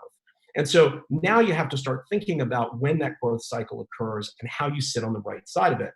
And let me give you a bit of insight into how this looked in our last recession, in our last reset. So you can see that the recession lasted, between recession and recovery, about 7.5 quarters. So slightly longer than the traditional devaluation period, but the recovery period was one of the longest we had ever seen in history. It was almost a decade long. So you can start to see that the pattern continues to reemerge itself. But the question is always around human behavior, and humans are very elastic creatures. We tend to return back to what we know. And so all of this discussion around the new normal and what is the new normal, we have clear research to indicate in this pattern what is likely going to happen. And generally speaking, in these resets, 90% of the world returns to normal, and 10% get forced into a new reality because of the reset itself. And we are now living in this forced, or this very conference is part of this forced reality that we're living in, where our behaviors shift 10%, and we are stuck in this environment where the real question is not what we behave now, because 90% of the world will go back to movie theaters, will go back to restaurants, will go back to sports stadiums, and we can see lots of evidence of this, both in the United States, for good or for bad, and around the world. The real question where the art comes in is how much of that 10% ends up eroding and eating away at the 90% normal during that growth cycle. So how much of that 10% ends up being a clear sticking factor that erodes the 90% normal over time. And you can see this happening, for example, in the last reset around software. So prior to 2007, the vast majority of software was sold through enterprise license. But because during that financial correction, it became much more difficult to sell that way and more costly, and it ended up being a better efficient system to deliver it through software as a service, we now today see that 10% forced behavior eroded the whole chain, and now almost no software is sold as an enterprise license. So here we are. I've said we are living in a world that's being rewritten, and you are living in this reset moment. I want to give you an example of some of this 10% change that has affected certainly our industry. And if you think about the live music business, or live at all, it has been decimated. But out of that decimation, and typically out of these resets, comes a very clear truth, which is technology, once we get to the normal again, once that 90% returns back to buildings and live stadiums, it creates a different looking pie than what you had when you started. And generally, historically speaking, technology doesn't reduce the pie, it grows the pie. And we are very much seeing that in live music. And for those of you that are BTS fans, Bang Bang Con, which was about the first week in June, we saw a real evolution of the way live entertainment will unfold, both now in this reset period and afterwards. And the concert ended up being in front of just shy of 800,000 people, generating about 20 million in revenue. So to put that in perspective, broadcasting out of Seoul, Korea, the band was able to generate as much revenue in one night as they would have generated in 50,000 seat sold out stadiums in one evening. And this will not be the norm, but it will be accretive, whereas digital was an afterthought before. It's now going to become a well-monetized extension of live. One of these examples of that 10% eroding the 90%. Now, I want to shift gears a little bit and end off talking to you about celebrity and direct-to-consumer, and what I think is a very different market today than it was even 12 months ago. And I want to keep the conversations focused at starting at the strategic and evolving down to tactical. And at the biggest strategic level, the most important thing to remember is that Hollywood, the entire predication of Hollywood was based on selling product for other people. It was a system of intermediaries and middle people that ended up clogging up a channel where generally Hollywood was producing things that ended up assisting other people to sell product, whether it was theater exhibitors or advertisers and consumer goods. The big shift now is, as we have moved to see talent have large, really well-defined direct audiences, Hollywood has now shifted strategically to doing what it did before, but also creatively selling its own product and building its own product. And when you think about the market we are clearly in the noisiest market in history. And in really noisy markets, segmentation wins. Segmentation is really critical when you have a noisy market. And we believe two things. One, that talent is an incredible way to help segment audiences, because there's nothing better than when you are looking to market to a demographic to have a face that associates and is part of the community that you are working with and selling to. And generally at Creative Labs, what we do is we follow a bit of a bowling pin strategy where we will find that lead pin and we will make sure it is super focused, super narrow, find talent that really sits in that community, and then broaden to the back pins later when we have a bit more familiarity with the market and the research and the growth. Now, the other important thing here strategically about celebrity-backed D2C product is you have to make real product that is solving real problems. You cannot just go into it with the attitude that you think something is interesting and it's an area that you or talent may be interested in. This has to be real product, and the product has to be good, because no matter who stands in front of it, if the product is shitty, it's not going anywhere. And so you have to make sure that that lens of working in the same pit and the same arena where you are thinking about quality as any other founder and entrepreneur would think about has got to be what's driving the business itself. And as we know, just lastly on the strategic part of it, this has been a massive crossover moment for e-commerce. So while direct-to-consumer is struggling currently in terms of finding its way around financing and figuring out how it fits into an omni-channel universe and how we handle direct-to-consumer with the challenges of physical retail, the numbers are very clear in terms of the growth of e-commerce. This has been a behavioral shifting moment where it took us almost 8 years to go from 5% e-commerce penetration in the United States to about 15%. It took us 8.5 weeks to go from 15% to 24%. And we are anticipating a universe where we are close to 50% by 2025. So you are starting to see that one of the outputs of this reset has been changes in that 10% behavior pattern around how we buy, and getting comfortable with that channel and comfortable with how that channel interacts with the physical world.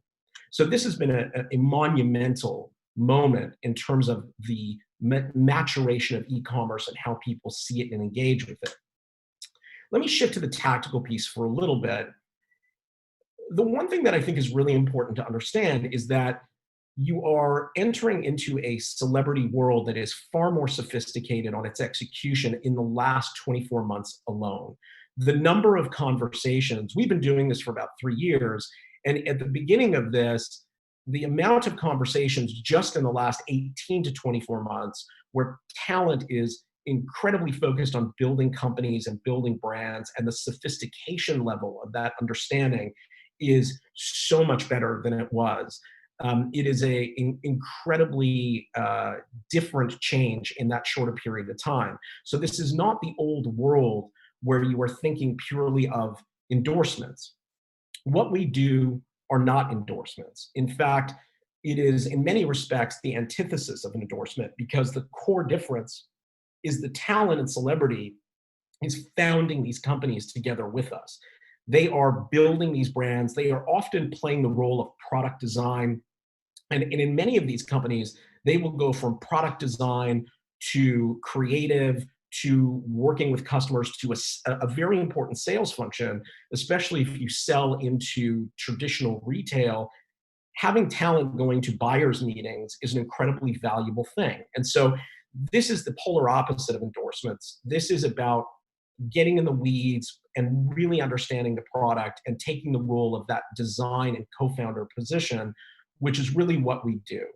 Now, so much so that we prefer to not look at categories that will take away exclusivity in the endorsement world from one of the clients. So we tend to look at other categories where traditional endorsements don't live, but we see really big markets that have the ability to be segmented. And this is an example of something that we worked on recently. We are extremely committed and really, really focused on the pet food business. We see a lot of markers in that sector that are really important and valuable. Beauty style markups, not a lot of celebrity crossover.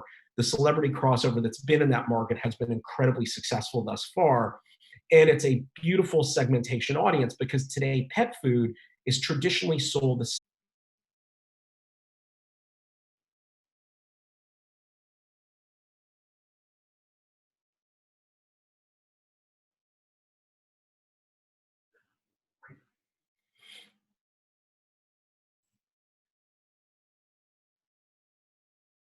Okay, sorry, we had some technical difficulties. I'm just going to go back a slide just in case this got caught in the buffering.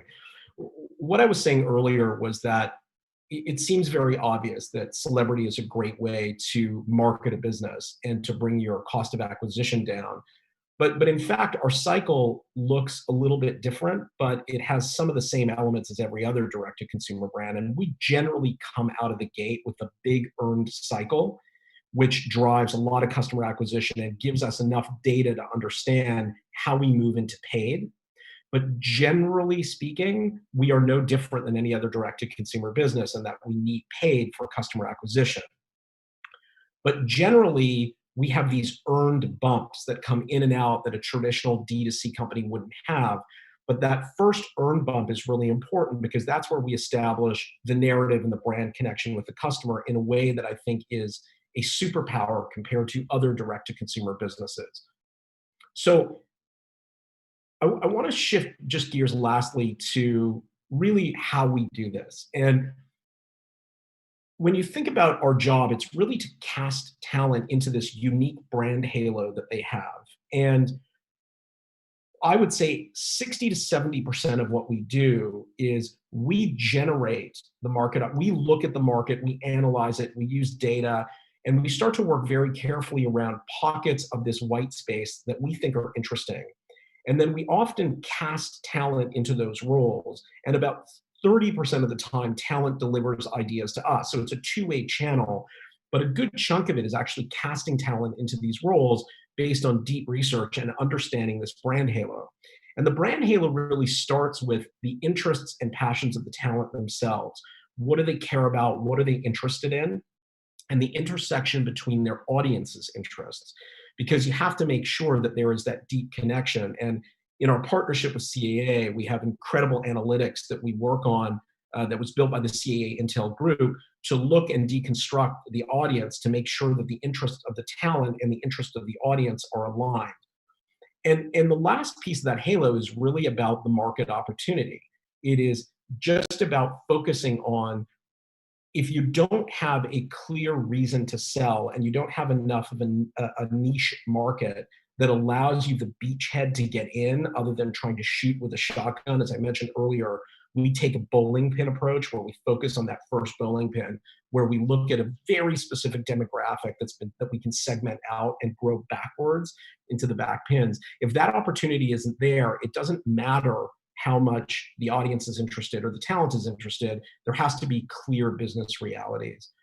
So the one thing I would say, and I want to be respectful of ending on time, is that the days of merely slapping celebrity onto product, while there's still lots of endorsement is a very important model for companies, the days of that being the only alternative are really over. And we have entered into this new era where celebrity brands are starting to get made by understanding specific segmented demographics and making product that brings those demographics together authentically and with purpose. Thank you very much for the time.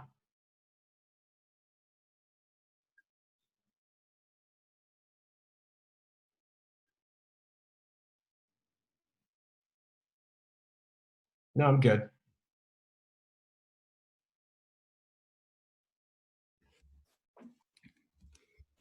Thanks, Leonard.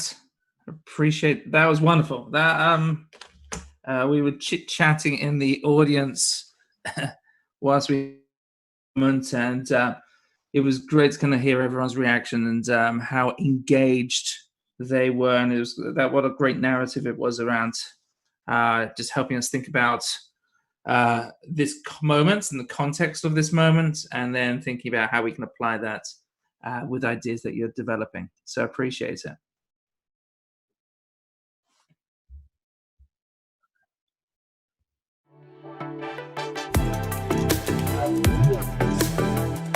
Thanks, Ken. Here's pretty good.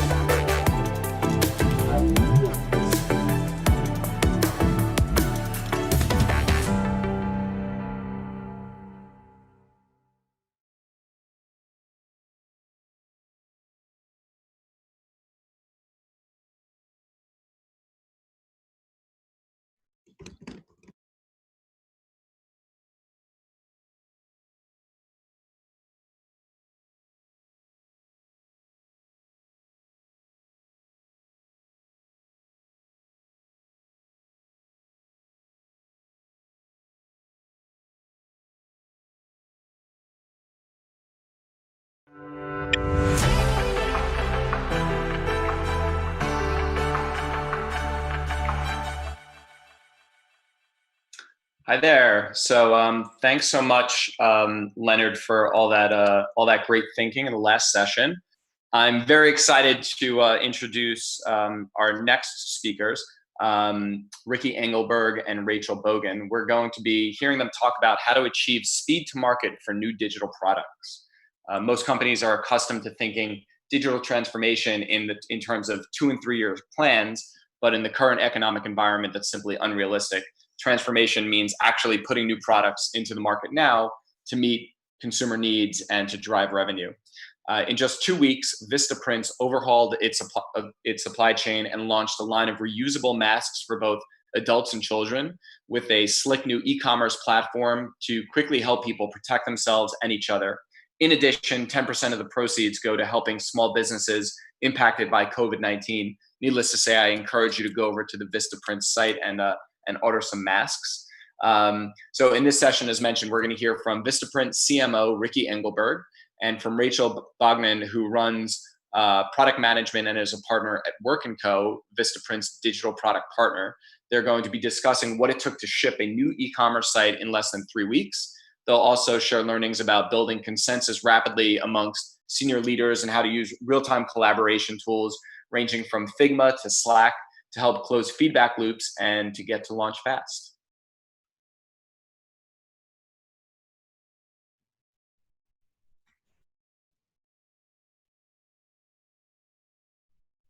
Thanks for the intro, Jeff, and good to see you, Ricky.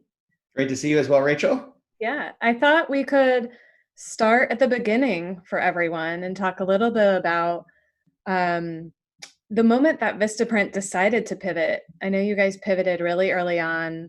We were talking towards the end of March. What was that moment that inspired everyone at Vistaprint to think masks? It's an interesting one because obviously Vistaprint is part of Cimpress, where we have companies around the world, and you began to see the impact that happened around the world. And as COVID began to ebb, flow, re-ebb again, you began to see what it took for small businesses to reopen and for what it took for consumers, for people to feel safe back out in the world. And we began to see mask opportunities emerging in China. We began to see mask opportunities emerging in Italy, but really we began to see them becoming part of an everyday aspect of life. And with our supply chain around mask customization around the world, we realized on the heels of us realizing we can make shields for hospitals, we realized there's an opportunity we can do other things to help in this time, and that masks was one of those opportunities. And it happened pretty fast, and we realized within a couple of days, like, this opportunity, A, it fits into what we do as a company. B, it will be the type of thing that's necessary for small businesses long-term to succeed. And what's interesting is, like, you just see the temperature of the conversation throughout the country on masks evolve week over week. And that's happened around the world. Like, you'll have a Boris Johnson be like, hey, everyone, just go buy a mask. Like, to where it's like, no one's going to wear a mask. And then eventually one day you're like, wow, everyone in the Senate's wearing a mask. And it became one of those things where we early on realized getting access to good, high quality masks that people want to have be part of their life was one of the best things we could do to help small businesses succeed, because you just don't want to be in a situation where someone opens a store and is nervous every time the door opens and the customer's going to come in and they're going to have a super awkward confrontation with them over, please put a mask on. Yeah. And I think that's where we began the process. And from idea to talking to you all was probably 6 days. So there was no time to waste, because we knew the opportunity was there to help people. Yeah. Tell us about those 6 days, that really short period of time where you turned around an entire manufacturing operation and supply chain and started to think about how we're going to launch a new e-commerce experience. Yeah, I mean, I think a lot of it was trying to figure out, how do you create a turnkey solution that doesn't disrupt too badly other major projects going on at once? So for instance, like, we have major work going on of migrating our tech platform throughout Europe and eventually in the US. Like, you don't want to lose too much momentum on that for something that has lots of opportunity, but probably is only a year window where, knock on wood, where masks are so incredibly necessary. But based upon looking at the work we've been doing, it's interesting. I was in a role before where at Nike, I was vice president of experience innovation, and we would work on things so that when the CEO emailed us saying, what's our point of view on augmented reality, we'd get him an answer in an hour. We didn't come up with the answer in an hour. We'd been working on it for months and months and months, anticipating that. And I think a lot of the work we did earlier in the year with people like yourself to figure out what our future could be, what could more streamlined experiences be, made it where it was very easy to see how the pieces could fit together. If we had not started paving the way with a new tech platform, if we had not started paving the way for a new overall customer experience, it'd have been way more difficult to believe that this could be imaginable. I mean, even things like, there's a software platform Cimpress created that lets you route orders around the world pretty easily. Like, without that, it would not have been easy to move as fast. And so it takes a lot of homework in the background to move fast. And when you guys are thinking about speed to market, how do you balance that sort of an inevitable balancing act of things being perfect or working perfectly, or testing and learning and iterating, especially something like masks? Yeah, I mean, hey, you could answer that just as well as me. At some point in time, like, you could have all the data on Earth, but you're going to have to make a call one way or the other, and you're not going to have all the data because you have 12 hours to make the decision. And it's interesting, like, our shipping time was longer when we launched. And is that the reason that a conversion rate might be like this? Or is it because of a homepage flow? And at some point in time, you just also have to just make sure you keep coming back to human thinking of like, hey, I need a mask tomorrow to go to this thing. You can only get it to me in 2 weeks. Then you are not the answer for me. Hey, I need great masks for back to school. You can get it to me in 2 weeks. Great, you're the perfect answer for me. And beginning to understand what can be successful and what might be impediments, and not try to over stress on the things that are out of your control. But but I think, again, also just a tremendous amount of flexibility. I mean, I think with you all, it's been awesome in that, like I'm sure you've shown lots of work during this process that you probably wish you had another day to work on, but not because it was good or bad, not because it was great or awful, but because the paint is still wet on it when you're like, check it out. Here it is in Figma as of 16 seconds ago. And I think a comfort level that you're not going to get judged every single day, but rather judged over, like, are we able to move the ball down the field consistently week over week on these things? I mean, we'll get judged on like, hey, is that a good design or not? But like the odds of perfection are 0. Yeah. And that's across the entire stack of things. It's not just related to like the design. It's like what's the packaging for shipping? Well, there's what we can do day 1 versus what you can do day 30. Just because day 1 isn't your A+ doesn't mean you don't do it. And I think that's one of the big things. I mean, for us, we just kept reminding ourselves, like, if we could get masks onto people's faces, then small businesses have a chance to succeed. And no matter what obstacles came up, just keep coming back to that and know that, like, there's a window where you can make an impact. And being like, oh, that's going to launch in November is not helpful to someone trying to reopen their business now. Yeah. I think something that helped us work so quickly was partnering directly with leadership at Vistaprint, with you, with Robert Keane, the CEO, with the head of CX, talking directly to country heads and being able to have those really real conversations, showing work in progress and kind of just talking about how we're going to get something live. From your perspective, how do you all build consensus, and how are you able to be so hands-on and so decisive? I would say that's probably not a 365 way you can operate. But for this, it was very easy to say, if we want to flatten information and, again, be comfortable that you can have debate with the CEO or a country head, can have debate with myself over something. Like, if you have a culture of fear of disagreement, then it's probably really tough to operate that way. For us, it was really easy to be like, all right, we're all going to get on the Zoom and we're going to go figure this out. And then when we thought we had it figured out and something else happened, we'll figure it out again. And I think just trying to continually simplify down. And I think one big thing to remember as well with a lot of these things is, like, the only people that know what you didn't get done is yourself. Like, as long as you're delivering great value to a customer, like, if it's not great value, that sucks. But if it's not great value,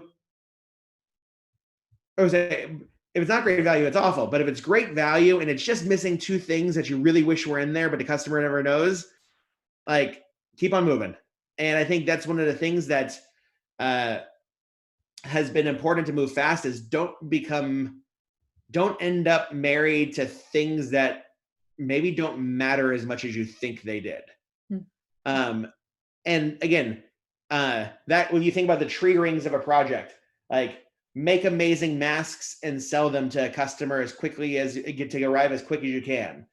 Everything else, like, if you can't do that, then everything else doesn't matter. And anything you do that gets in the way of that is kind of superfluous sometimes. And I think it's been a helpful piece on things we thought might matter have mattered less. Things that, like, yeah, again, it's just been an interesting journey of where it's even when you go into, we did large scale research on, like, what people are looking for in a mask, and that all changed within 3 weeks. Like, are you skeptical of masks? I don't think I'm gonna wear a mask. To, like, yep, everyone thinks they're gonna wear a mask. Like, legally, and so it becomes one of those things where it's like, you don't need to convince people to buy. You need to convince people why your mask is the best mask, is adjustable ear loops because of the articulated chin, because of the nose bridge, a custom nose bridge. Those are the things you need to convince people of. We don't need to convince people of the benefit of a mask anymore. And I think if you had asked us 7 weeks ago, we probably have to convince people of a mask. And even if you look at things like the "This is not a mask" ad we put together, Like, I love that ad because masks had become a political statement at that point. And I think they still are a political statement, but sitting here today in the US, they're way less of a political statement today than they were a week ago. Mm-hmm. And which is just interesting to see, like, it's quite an adventure we're on, is the best way to put it. Yeah, I think we sort of make a joke on the agency side sometimes that, you know, we're not saving lives, but I think in the case of masks, like, this is a real life, you know, situation that we're all living through. And I'm wondering if that has changed how Vistaprint thinks about your purpose or your mission, how that's evolved through the mask. To some extent, yeah, but I think it also just helps reinforce for us that I think it helps reinforce that to a large extent, our role with a small business is awareness and advocacy. In trying to push on things that they might alone not be able to push on. If I'll pick a random small business down the street from me, if Ideal Pizza posts on their Instagram account, not allowed in without masks, like, that matters to their customers, but that's not going to create a groundswell of understanding. For us to be able to go and be the voice representing small businesses' concerns and say, not only are you required to have a mask, you should feel like it's your responsibility as a citizen in your community to wear the mask because you care about your neighbors and the businesses.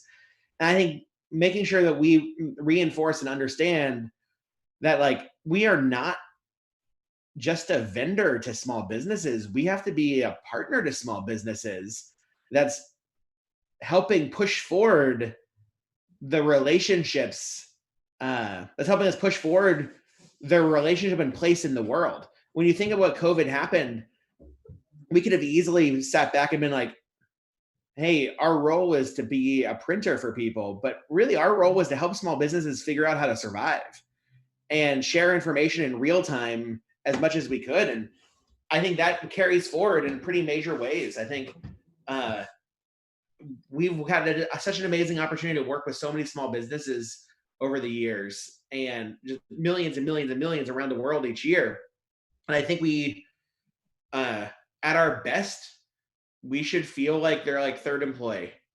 And I think masks is one of those things where we had a chance to go and try to make the world understand that this is really, really, really important for your community. And one of the key things that defines your community is small businesses. So in that regard, I think it has forever altered us, but it was already things we were already pushing on and realizing. I think the pandemic, just another thing the pandemic accelerated is understanding, like, you have to be a partner to people.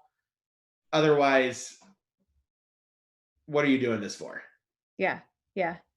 When it comes to the wider digital offering, how do you see that evolving in this sort of COVID era or post-COVID? Yeah, you know, it's an interesting time, as a lot has happened in the last 4 months from a digital space. I mean, we're doing this via Zoom. Yeah. Like, if I had asked most small to mid-sized business owners about Zoom, maybe they would have heard of it. But they're like, you'd be hard pressed to find a company that has probably seen more awareness rise than what Zoom has had in the last 4 months. And I think that begins, like, if you're a yoga instructor, we have a friend who's a personal trainer at a gym who, she's like, I don't know if I'm going to go back to personal training at a gym. Like, I have a really nice thing going with my clients right now via Zoom. And I think beginning to make sure that we understand that small businesses' needs were going to evolve. And in some cases, it's needing a website. In some cases, it's trying to get a great digital presence. In some cases, it's beginning to understand and adapt in real time to what printed product means for them in an environment. I mean, but I think it is inarguable that digital is a very big part of every small business owner's life now. What it will be 6 months from now is probably different than what it is today. I think we just have to assume that, like, there is no going back, I think, but I don't know what the stack is today. Like, you think about it, it's like how many small businesses just had a Facebook page or an Instagram account when the pandemic occurred and had to figure out what their presence was. And so I think those are all things we're working on every single day. And I would say we view digital as big of an opportunity to help as print is for small businesses. Yeah. When it comes to that stack, do you see Vistaprint when everyone is collaborating internally, trying to launch newer, better digital experiences? What's the stack that you guys are going to continue to rely on? Is it tools like Slack and Figma and Zoom? I would really, really, really love a great whiteboard solution. I was trying a few of them last week. Whimsical is intriguing. Again, there's pros and cons of all those things. Like, it's funny. Sometimes I equate Slack to someone coming up and banging on the window of your office randomly with a question really loudly over and over and over. And whereas like Figma from a real-time collaboration standpoint is great when you're into session. When not in session mode, with someone as like your spiritual lead, like taking you through that flow, I don't know if it's the best experience to review design. But I think all those tools are here to stay in some form or another. The idea of getting in a car and driving an hour to go sit in a room to have what had been a Zoom for the last 6 months feels like a weird thing. So I think as a company, we're going to evolve in major ways. But of course, every digital collaboration tool is here to stay. Are these the winners? I don't know. I think winners will evolve. Like, I'm guessing there's lots of amazing product people sitting at home today going, I cannot do another Zoom because there has to be a better solution than this. And in 2 years, I can't wait to see what those better solutions are. And that's not me saying I'm not a fan of Zoom, and maybe they're not the best. It's that I feel like just a lot of ways of working got accelerated 2 to 3 years overnight. And like I could look back at like the classic like wireframe PDF of before and contrasting with like the review on Figma, and it's a much more enjoyable experience. But is that the best experience possible yet? TBD. But I don't know, I'm curious for y'all. Like, what are the things that you all are just outright committed to as a core foundation of how you all work, versus where do you want to see things evolve even more?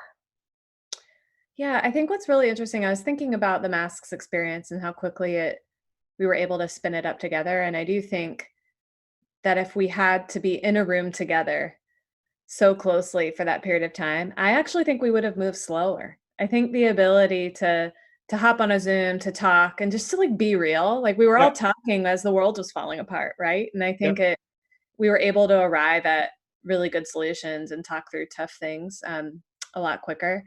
I think for us as a design and development company, I think we struggle in the same way. Like there is no perfect tool.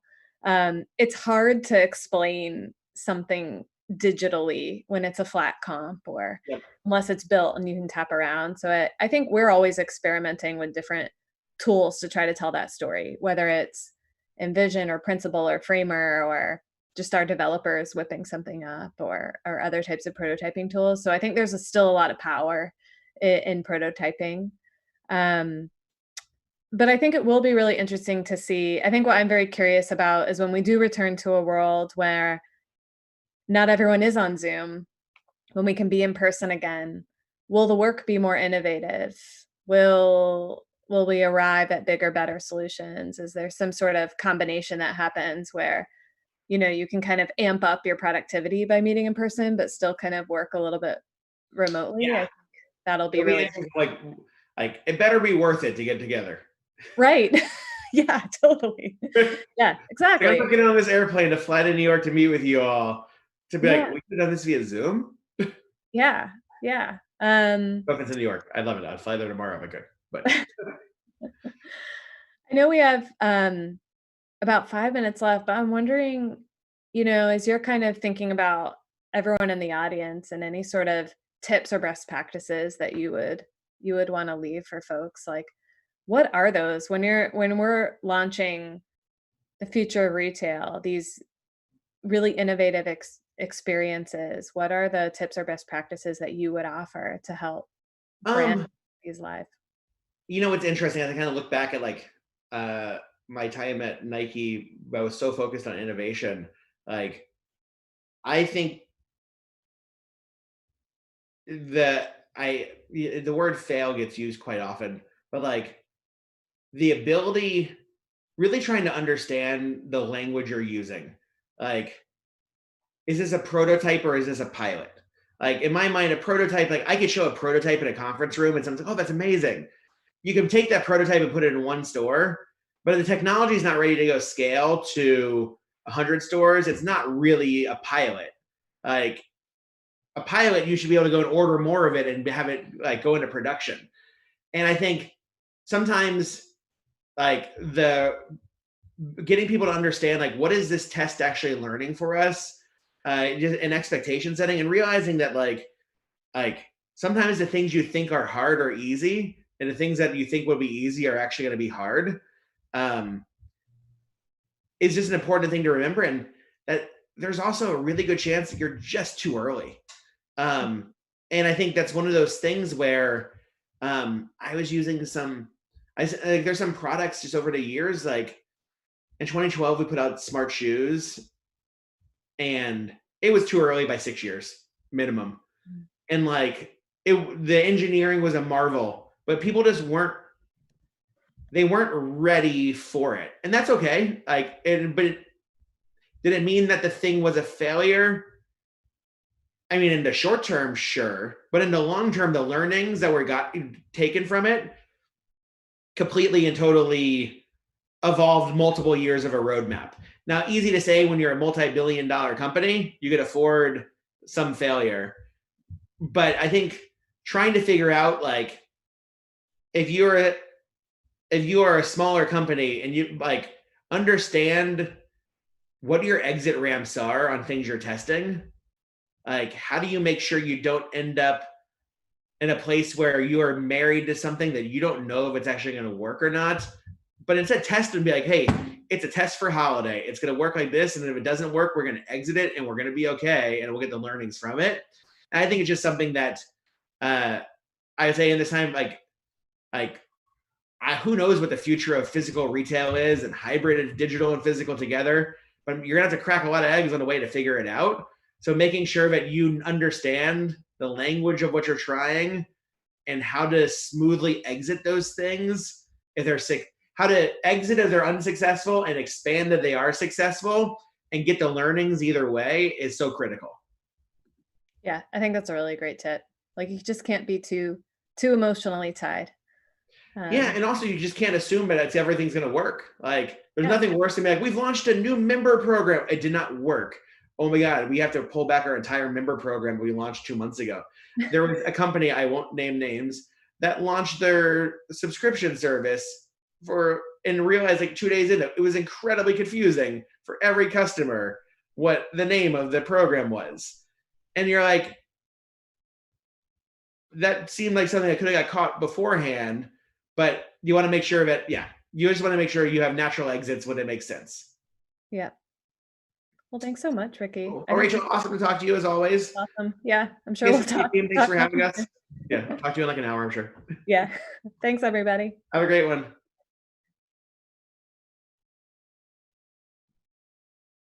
Okay, thanks so much, everybody, for sticking with us. Thank you, Rachel. Thank you, Ricky, for that great conversation. Make sure to head to Vistaprint if you are in need of a mask. As mentioned, 10% goes to small business. So for this portion, we have invited, as is our way at this point of the day, some technology providers who are going to be talking to us about the different tools that are available to use to implement the sort of innovative omni-channel solutions that we provide. So we're just going to get everything sorted behind the scenes, and we'll be back with you momentarily. We're going to hear from Haptic, their Chief Business Officer, Kartik Padar.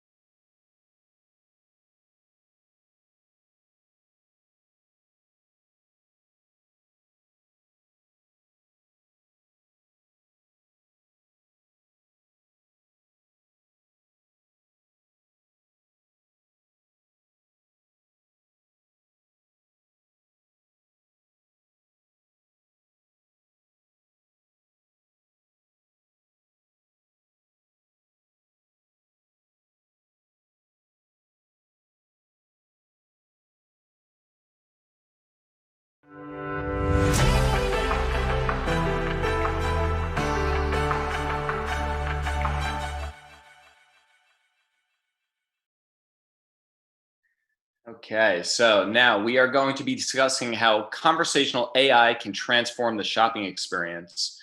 With the world moving towards a contactless future, brands are figuring out how to offer a seamless experience to consumers by leveraging digital technology. Conversational AI, popularly known as chatbots, can replicate the in-store experience for consumers by enabling human-like interactions across chat and voice. Virtual assistants can provide recommendations, solve queries, and even enable end-to-end transactions, thus opening up new avenues for retailers. So as mentioned in this session, we're going to be joined by Kartik Padar. He is the Chief Business Officer of Haptik, and he's going to share how chatbots can help retailers drive more transactions and also offer delightful 24/7 customer support.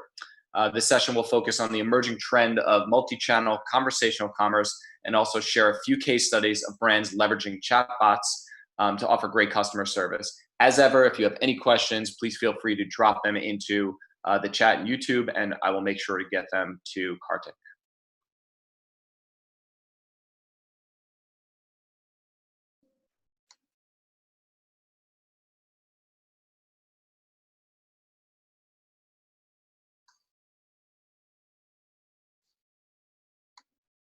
Hi, everyone. Thanks for joining in, and thanks for giving me the opportunity to share the Haptik story as well as our insights on how conversational AI and chatbots are really, really changing the entire landscape of retail and customer experience when it comes to the retail segment. Quick background about myself. As mentioned, I'm the Chief Business Officer at Haptik. I'm also a part-time improv comedian. Yeah, so that's what I do on the side. And let me dive right into the topic of the session. Before that, quick background about Haptik. We are one of the world's largest conversational AI companies, also known as chatbots. So we've been doing this for more than about 7 years now. Started off as a consumer application and eventually pivoted to enterprise software solutions provider.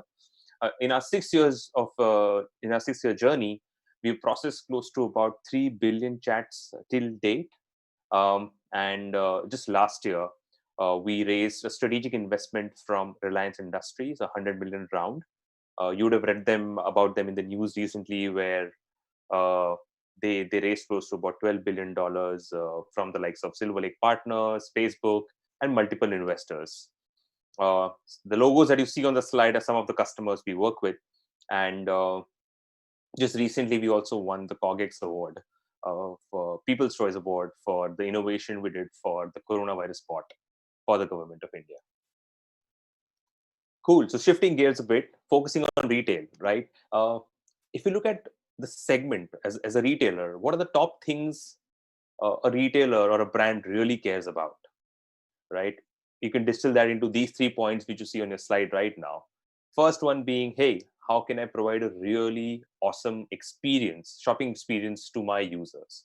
It could be digital, it could be in-store, physical, doesn't matter.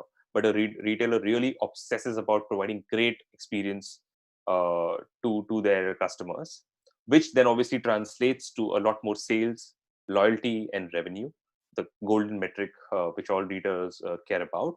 And once you have acquired a customer and he's engaged with you, how do you keep bringing him back? How do you keep offering him delight by providing exceptionally good customer support? And customer support is not necessarily always focused on just your direct consumers, but also your partners, your suppliers, the logistics guys, and so on. So if all of these 3 equations work well for any brand, you're pretty much golden. And that's what retailers typically care about. Diving into, as a customer, what do you care about when it comes to your shopping experience, right? Obviously, the fundamentals of offering great price, great selection, variety, all of that continues to be the same. But specifically, when it comes to customer experience, that is what differentiates one brand from the other. What kind of experience are you able to provide? And are you able to delight the customer every time he interacts with your brand or not? In fact, there's a recent study, and you can see the stats over there. Brands who excel at customer experience also grow 5 times faster. And there was a recent survey done where, in terms of emerging technologies in retail, what are the top segments which is seeing the maximum growth? And customer experience did come across as one of the most exciting business opportunities in this segment, and which is what Haptic as a company has done so far. And I wanted to share some of the learnings that we've seen by working with our customers. Just one point there, given the context of where the world is today, and this is extremely relevant for the retail industry, that now that entire in-store experience, which we knew of, has completely changed, what can retailers do going forward? We all have seen images of lots of queues and long waiting lines outside stores. We've seen some of the retailers like Target also adapt by offering curbside pickup, by offering a delivery inside your car while you wait in the parking lot. So retailers are adapting to make sure that the customer experience that they care about continues to be at a pretty high level. And in this shifting time, as a lot of these business fundamentals are beginning to get changed and a lot of innovation is being kind of thrust upon us, how can conversational AI and chatbots really up the game and help retailers really be able to offer the same level of experience that they're known for? Cool. So let's dive into what the primary topic of this session is in terms of what chatbots or conversational AI can do for retailers. At a high level, while chatbots these days have become extremely smart and intelligent, and they can understand natural language, they can understand what users are trying to say very, very well.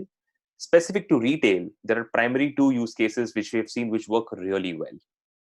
The first one being sales, also popularly known as conversational commerce, where just the way you have a sales assistant on a shop floor who is trying to help you, give you recommendations, suggest the right product which might be applicable for you, that same in-store experience which a shop floor agent provides can be replicated on a bot, on a digital channel. And I'll talk more about that in my couple of next slides. So that's one primary use case which we've seen do really well. And some brands have already started adopting it and making that as their primary way of handling customers at their stores. The second one being customer care or customer support. This is obviously the most common use case that we've seen when it comes to chatbots, where just the way you have a large call center team which is picking up calls and answering questions around refunds or cancellations, products not being shipped correctly, you don't need human agents to be answering those calls. A lot of these calls are fairly repetitive in nature, fairly predictive in nature, which can be easily automated by transferring those queries to a chatbot. Let me dive into this and give you some examples which will help you visualize that entire experience. Perfect. So how can retailers improve sales or drive more transactions using AI? Like I said, you can replicate the behavior or the experience of an in-store sales agent on a digital property like your website, your app, Facebook Messenger, or even WhatsApp, where a customer can just chat with the bot, ask any questions the customer might have, and the bot is smart enough to understand and come back with the right answer. Some of the most common use cases is product recommendations. So you can go to the bot and say, hey, I'm looking for a black dress I can wear to office under 200 pounds. And the bot will be able to understand that and come back with the right recommendations. It can also read through user reviews. It can really understand the nuances of every product which is there in your catalog and eventually give the right recommendations to eventually lead to a purchase. The beauty about such an assistant is once you deploy it and say put it on your website, that same assistant can also be put on your web, on your apps, on any messaging channel like WhatsApp or Facebook, thus really powering a completely omni-channel experience across multiple channels, which obviously helps you expand your reach as well. Let me show you a few screenshots to kind of help you visualize what I mean. So as you can see in the first screenshot, there's a product recommendation which the user has asked for. looking for brown bags under $200. Bots are smart enough to understand that particular intent and come back with the right recommendations. Similarly, you might have questions around, hey, what's the warranty, or what's the material of this bag? Because the entire catalog of the particular brand has been trained on, the bot can also answer those specific questions. This works really well in the current scenario because a lot of users are now very savvy when it comes to using digital technologies. A lot of users are now very savvy talking to Siri or Alexa, and even chatting on bot on various channels. So it provides for an experience which is very native and natural to the user. And thus you can, like I said, replicate the in-store buying experience on a digital channel. Here's a quick video which will help you visualize what the entire conversational commerce solution can do.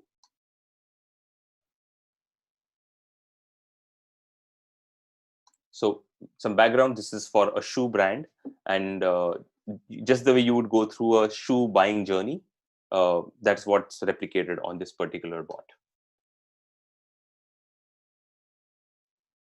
Do you have any cool sneakers? Absolutely. Sneakers are huge this season, so I have lots of options. Any preferences, or should I just show you my favorites? Yeah, show me options in the $40 to $60 range. So as you can see now, the user has come back with a criteria of the kind of product that he or she is looking for, and the conversation moves ahead. Oops, I'm sorry. Do you have any cool sneakers? Absolutely. Sneakers are huge this season, so I have lots of options. Any preferences, or should I just show you my favorites? Yeah, show me options in the $40 to $60 range. You got it, selecting sneakers between $40 and $60. Here, swipe through to check some options. What do you think? Again, if you want to see anything else or narrow the search, just ask. Got any similar pairs in black? Yup. Here are some pairs of black sneakers between $40 and $60, plus some of our other best-selling shoes in black. What do you think? Again, if you want to see anything else or narrow the search, just ask. What are Chelsea boots? Chelsea boots are sleek, minimal ankle high boots with an elastic side panel. So as you can see, the conversation was fairly interactive. The user could ask questions, get recommendations, and eventually this conversation moves ahead to fulfill the transaction. This experience can be replicated on multiple channels, and with more conversations, the bot gets smarter about the questions. It gets smarter about the product catalog, and it also gets smarter in terms of recommending the products, just the way any sales agent on the shop floor would. So that's one very interesting use case which we are seeing a lot of adoption and interest from a lot of retailers around conversational commerce. It's a new field gaining popularity in the last 1 year or so, and now because the technology has gotten to a point where bots can understand voice, they can understand natural language, they can understand how customers switch from one context to the other, the experience is also getting a lot better. Awesome. Let me move to the next big use case, which is customer support. Honestly, chatbots, the most common use case that we've seen across industries has been around support. If you think of any brand on the retail or on the e-commerce side, most of the support queries which users end up asking are fairly predictable and repetitive in nature. Think of an e-commerce company. The kind of questions users would ask is, hey, what is the cancellation policy? Or where is my order? When am I expected to get it? I would like to shift the address or the delivery time of my order. So all of these questions are fairly standard. Again, you can train the bot on these questions. The bots can very seamlessly integrate with any CRM or ERP system that you might be using to be able to then pull out information and then share it with the user in real time. What we've seen is brands who have leveraged customer support bots typically see anywhere between 20 to 40% reduction in their call center volume, because Nobody likes to call, and nobody likes to wait on a call center to get their chance to speak to a customer support agent. Bots can very well understand and solve for these queries. And interestingly, if a bot is not able to understand the user's question, the chat can in real time be also moved to human agents, thus making sure that the customer experience of the end buyer is not hampered at all. So yep, that's the most common use cases which we are seeing in retail. Like I said, conversational commerce is a new emerging field. Brands are beginning to see increased transactions and increased engagement on their commerce solutions that they're deploying. Customer care, fairly tried and tested. We've seen a lot of brands make customer care completely self-serve, and bots are a great way to enable that digital journey. Let me share a couple of case studies quickly with you in terms of what we have seen brands been able to achieve as they work with Haptic. The first one, Oyo Hotels. I'm sure you guys know, this is now the third or the fourth largest hotel chain in the world. They had a very interesting problem. Across the world, as people were booking hotels, the most common queries people were asking was for the copy of their booking voucher, wanting to know the check-in time, wanting to know the exact address of the location of the hotel. So what they did was they leveraged WhatsApp, which is very big in most of the countries in the world. As soon as the booking is made, instead of an email, they started sending the booking voucher on WhatsApp along with the location of the particular hotel that they have booked. That automatically brought down the number of queries that they were getting. And if a user had any follow-on questions, like I want to change my check-in time, or I want to know, if a late check-in or an early check-in is allowed, all of those common queries were started to get answered on the bot itself. Like I said, very smartly deployed, and as they rolled this out to the user base, they saw close to about 15% reduction in the call center volume. The other case study I'd like to share on the support side is Jio Fiber. Jio is now the world's third largest telecom company, also an investor in Haptic. With any telecom company, most of the customer queries are around, hey, I'm not getting the right speed, my internet is too slow, or my internet is not working, I cannot open XYZ websites. Fairly common questions. The bot can very well understand that, connect with the right technical systems to debug the problem, and also provide a resolution to the user right away. We deployed this bot, and about 84% of the queries which the bot was receiving, the bot was able to automate and completely answer on the chat itself, which means only a few escalations were then moved from the bot to the human agent. Given the scale at which Jio operates, obviously the bot sees a lot of traffic. It is one of our largest WhatsApp bots that we have deployed, and the client is able to see significant ROI. So with that, I'd like to end my session. Like, if you have a retail or an e-commerce offering, basically start off with what really is the goal and where are the customers really facing challenges, and then work backwards towards figuring out how can technologies like conversational AI can plug in those challenges. A lot of the experience and the conversation style and the integrations are highly customizable, which means that these bots can work as per your business logic, just making sure that even the customer gets a very true feel of what your brand is all about. Thank you everyone for it.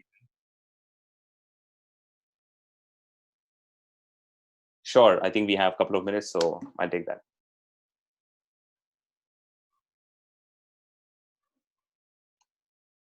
Okay, let me see that. Perfect. What is the best way to effectively access big databases using NLP to give live information like order status or product quality? So most chatbots can learn on your existing data. So if you already have emails or chat transcripts which has data around what customers can ask for, bots can learn on their data to then say, okay, here's how I'm going to answer it. Now, the second part of the question is dynamic information like order status, which obviously keeps changing every time.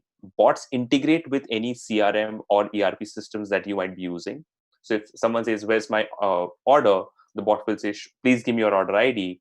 And the moment the user gives that, it will hit an API, pull out the order status in real time, and then respond back to the user.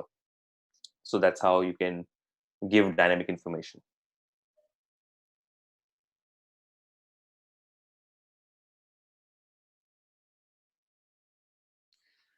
Thank you, everyone, for joining us. That was fantastic. Thank you so much, Kartik. Great to learn more about chatbot technology. If anyone's looking to reach him, go to the Haptic site. I'm sure there is a chatbot that is waiting to engage with you. Just give us a moment while we get things sorted for our last talk. I'm very excited to be hosting Body Block AI. Greg Moore, their co-founder, is going to be joining us. And we're going to learn how to prevent returns before they happen. So just bear with us just one more minute.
Okay, so here we are after 3 days of hearing fantastic content during Future of Retail Festival. We have saved the best for last. Really happy to have Greg Moore join us. Greg is the co-founder of Body Block AI. He's going to go through 5 areas of the supply chain that can be optimized to strategically prevent returns, changing how we think about the results of the circular economy. The result of this ideal model includes zero waste, record margins, and loyal customers. Greg is going to explain to us that it is not a dream. It is proven math from his clients. So Greg powers digital experiences for lots of large retail brands. If you want to hear about that, make sure you ask a question in chat. With that said, we're going to momentarily hand the stage off to him.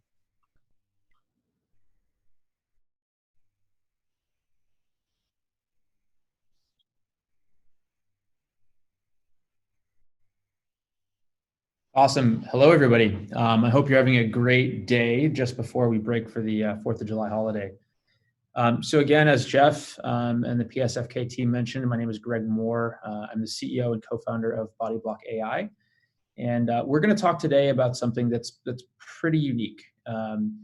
We talk a lot about reducing returns, and we are going to focus on preventing returns in the first place and kind of talk about how that happens. For a lot of the retailers out there, this is predominantly focused on apparel and fashion. But a lot of the same lessons can probably be applied across the retail chain. So I'm going to go ahead and share my screen. And we'll go ahead and get going. And again, as Jeff and Ignacio have mentioned, please feel free to ask any questions in the chat bot. And if there's time at the end, I will work to get towards those. All right. Well, there's no feedback, so I'm going to assume that everybody can see my screen here. As mentioned, returns are a pretty big problem in the apparel space and e-com especially. And the reality is that they've been a big problem for quite some time. And as COVID has changed a lot of how we do things, we have seen more and more retail shopping transition to online, where a lot of shoppers really expect to have the same type of experience. And if you think about your in-store experience, you're generally trying on clothing, you're seeing what fits, you're taking it off the shelf, you're putting it back on the shelf, somebody's restocking it. And I think a lot of retailers are expecting that shoppers are expecting to treat the e-com experience the same way, especially as returns are pretty much free these days. It's really on the retailers to pick up the check. And so what we're trying to do is to figure out a way to work through the supply chain, not just last mile, but through the entire supply chain to help to prevent returns, not just reduce them. We're going to talk a little bit about how to get there. So there's a negative story here, right? We did a survey. We surveyed thousands of people and that are, predominantly e-com shoppers, and we found some pretty alarming stats. And so 50% of people that buy apparel online expect to return it. That's not a great stat, right? That is a huge profit margin loss in there. And then furthermore, 50% of those same people would not return to a brand if their first fit experience is bad. So as you're thinking about this from the perspective of the shopper, we are expecting to lose a lot of lifetime value of customers. There's not a lot of good brand experience if we don't nail that first fit experience in the first place, and if we don't have the tools to do so. This last stat here is something that I find very, very alarming, and we have quantitatively studied this substantially. But what we found is that the clothing and the sizing that's out there right now doesn't actually fit more than 92% of all human bodies. And that's kind of crazy. And there's some reasons for that, which we're going to go into in a little bit. But remember these stats, because at the end of the day, retailers lose about $300 billion a year in profits due to poor fit, right? So we need a way to fix this problem. We need a way to solve these types of things. But first, I'm going to spin the problem on its head and talk about the opportunity. So if we think about this, these same surveyed people, right? We think about the opportunity that we have if we did this better. So what we see is that 89% of people would order more clothing online from that same brand if they had a good first fit experience. So it's up to us as retailers and solutions providers for retailers to help enable that process, to help to give them a good first fit experience the first time that they're dealing with your brand. And then furthermore, and this was a pretty crazy stat, 17% of shoppers would shop exclusively online if they did not have to worry about fit. And so I think that number, the survey was taken pre-COVID, I bet you that number is substantially higher now, right? So anybody that had, the move to e-com or the move to direct-to-consumer e-com online in their sort of like 2 to 5 year plan, I think that just got rammed to about 3 to 6 months. Because if you don't have a great experience in the e-com channel, the reality is that you're dropping a lot of opportunity there. And fit is a huge problem for that. So we have to nail that fit experience. And then again, 40% of people would order more online if they didn't have to worry about size and fit. And so where we talked about the $300 billion loss from before, there's a $300 billion profit uptick opportunity if you have better fit and sizing solutions. And that's really where we're going to focus. We like to focus on the positivity here. All right, so again, just to recap, right? Returns reduction is great. Like everybody should be doing it. Everybody should be working on it. But if you're not focusing on how do I prevent returns throughout the entire stack, and you're just focusing on one piece of it, you're really losing sight of the overall value behind what we're trying to do here. So we'll talk about what an ideal strategy is, right? So most people think linearly. And so let's say that we had the ability to understand our shoppers' body dimensions and body measurements, right? It'd be great. If we had that going into the production of a line or production of a brand, we could design for those bodies. We could plan size runs around those bodies. We could probably even market to people based upon their body dimensions and how they fit our products. And then furthermore, we could sell the right size to every shopper because, well, we knew their body dimensions, right? Really, really cool. Biggest challenge here is that this is a linear path, right? And this is a lot of how we think about things. We produce a line, we ship the line, we sell the line, right? But how do we get the feedback back into the cycle? And so we love, we're a Silicon Valley company and everybody here loves the notion of a flywheel, right? You start cranking it and it goes faster and faster and faster and faster. And so when you think about those same 4 concepts, but as a flywheel, now you're starting to create efficiencies throughout the business by learning about each piece of that flywheel. And when you put the body dimensions of your consumer in the middle of it, that becomes a very, very exciting crank, right? You're starting to increase profit cycle and increase efficiencies throughout the entirety of the business by having a clear understanding of the consumer's body. So this invokes a pretty big problem, right? We've never really had the ability to understand the consumer's body. Taking body measurements on people is great for custom wear or maybe mass customization in some cases, but it's really hard to get it in all the channels by which people shop. And so that's a lot of where we focused our beginnings on. And I'm going to talk about that when we go through sort of our body first foundation here.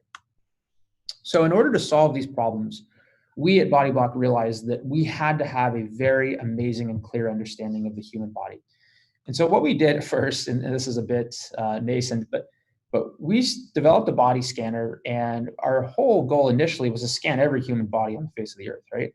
And this body scanner is proprietary, patented. We captured full 3D body models, 400 measurements, all sorts of enriched information on consumers. And then we were going to provide these services directly to consumers and then use the data for some of the brands that we work with. And so in that sense, from 2012 to today, we have deployed thousands of scanners, scanned millions of human bodies all over the world, right? We're the largest and fastest growing data set of its kind. And this acts as our foundation for everything that we do. I would not shy away of saying that we are probably the world's authority of body measurements and body dimensions, right? So what we realized there is that if we have to deploy hardware to capture data, we are inherently slowing down the cycle. We're not actually going to get to solve our real problems. So we started working through mobile technologies. We started saying, okay, everybody has a phone. Let's find a way to capture this information using a phone. We built the tech, it's really, really cool, but the reality is that conversions are even lower on mobile captures than they are with actual scanners. And conversion rates are really, really hard. So that's not going to solve the problem either. So then we put our real big thinking hats on, and we created some AI to predict body dimensions. And this is kind of crazy. So with 7 questions in 10 seconds, I can predict all of the measurements that I need in order to, for the apparel world, essentially, right? So this gives me a very clear understanding of the body dimensions, the body measurements that I need for planning, for design, for marketing, and for sales, so to be able to fit into clothing in a sense. So now we have something that's efficient. We have a very efficient data capture solution. We're going to use that as we go into the next steps here. Right, so now we have this foundation of bodies, this foundation of tools, whether it be scanner captures, mobile captures, or predictive body captures.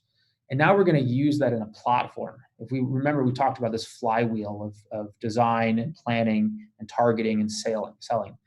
And so now we're going to talk about how we use all this data to enable those. And just below, here's some of the brands that we work with some of the largest brands in the world, as well as some of the most emerging, fast-moving brands in the world. Really, really fun opportunities throughout the stack. So what you see here is the first sort of product incarnation of that predictive technology that we talked about. And it's a service we have called BodyBlock Recommend, and essentially acts as the arrowhead to the remaining solution that we have here. So it's a widget that integrates directly into your e-com experience. The way it works is that it predicts the shopper's body measurements. We have a clear understanding of the sizing information of your products, and then we're able to align those and recommend the best fitting size based on this. What you realize throughout this flow, if you're watching this GIF on screen, is that there is no point in time by which we ask the consumer for another brand, another product, or another size and another brand of product that they like. We keep people focused specifically on your brand by predicting their body measurements and then recommending the best fitting size, right? So for direct-to-consumer companies that have their own e-commerce channels, this is big because you pay for people to come to your channel. The last thing you want them doing is thinking anywhere else. So from there, the resulting data set that's captured here is really quite astounding. And we're going to actually talk about that in a second. But one of the questions that we get pretty consistently is, right, you're showing me a desktop version. Does it work on mobile? Of course. I think what we're seeing is that anywhere between 40 and 70% of shoppers, depending on the brand, are shopping mobile first. And so when we develop our experiences here, we want to make sure that they have the exact same look and feel on mobile as they do on desktop. The other thing is that the data is shared between the customers. So regardless of their device, they're using the exact same technology for mobile and for desktop. It's the same experience, right? And the last one that we're pretty excited about, we're going to launch a few pilots later, but is an in-store experience. And so if you think about what retail is shifting into, right? I don't even think that clothing try-on is a thing anymore if you go to in-store. Touch and feel is very limited. And so everybody's focusing on contactless. So at the end of the day, if we have this kiosk using the exact same technology, now you have the ability to recommend sizing throughout the entire channel, becoming a true omni-channel experience and creating a similar and consistent experience across all of your channels. So really, really exciting. By the numbers here, because case studies are always very valuable. Everybody wants to make sure that it works, and I completely agree. Any tool that we buy, we do the same thing for it. So we track everything, and we'll talk about the data in a second. But we generally see about a 3x higher conversion rate for shoppers that use recommend versus those that don't. We generally see about 11% higher cart value, 30% reduction in returns for new customers for improper sizing, which is pretty big because new customers don't really know your sizing construct in the first place, and a huge uptick in size selection confidence. And so if we remember from those problems at the beginning, if we can take the size selection or size confusion out of the consumer journey, it increases their ability to purchase product from you and have more confidence in the sizes they're selecting. So, all right, so we have this flywheel that we talked about, right? And so there's a lot of information being collected with every single session. And so we're collecting the body dimensions of the consumer, the geographical location, the device that they used in purchase, and we're even tracking the digital attribution. Did they come in through a campaign that you ran on Google or Twitter? Did they come in through a campaign where you had plus size or regular size or petite people? All of that information is associated then with product viewed, added to cart, purchased, and returned, right? A very, very amazing and rich data set. And so we're going to go through the flywheel now. We're going to talk about how all this information gets used. So one of the things that we've done a lot of in our past is helping brands right size for their customers. And what I mean by that is when you're developing your size labels and constructs, you have a grade rule set behind it. And a lot of those grade rules were sort of guessed at in the beginning. The data just didn't exist. And so because we're predicting the body measurements of every shopper, we can go through and run what we call fit coverage analysis. That basically tells us how well do your sizes match up with the body shapes of your customers. And then we can use that data to enhance it and such that you have a better opportunity to fit those customers in the first place, which is really, really powerful. And we generally see fit coverage increases of about 3x when we run these types of analysis. Furthermore, a lot of brands are moving to 3D. And so if you're a digitally and 3D enabled brand, we then have avatars that are representative of that. So you can integrate those avatars right into your 3D CAD solution and develop a top true to life avatars. So now, not only are you getting the right size construct, but you know that you're fitting your clothing atop of these bodies. For brands that are not 3D enabled, which is still a large percentage of the industry, we produce size tables, and then you can draft patterns to that, right?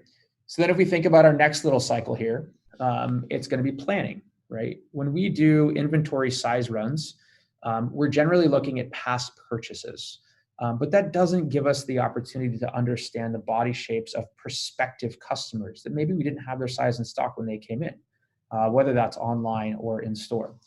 And so by having a clear understanding of the shopper's measurements, now we can plan size runs for the prospective shopper's bodies. And we can isolate that per channel, per territory, per geographic location, because again, we're tracking all of that information. Customers love this because it reduces stockouts and it increases full value sell-through. Really, really valuable as far as that goes.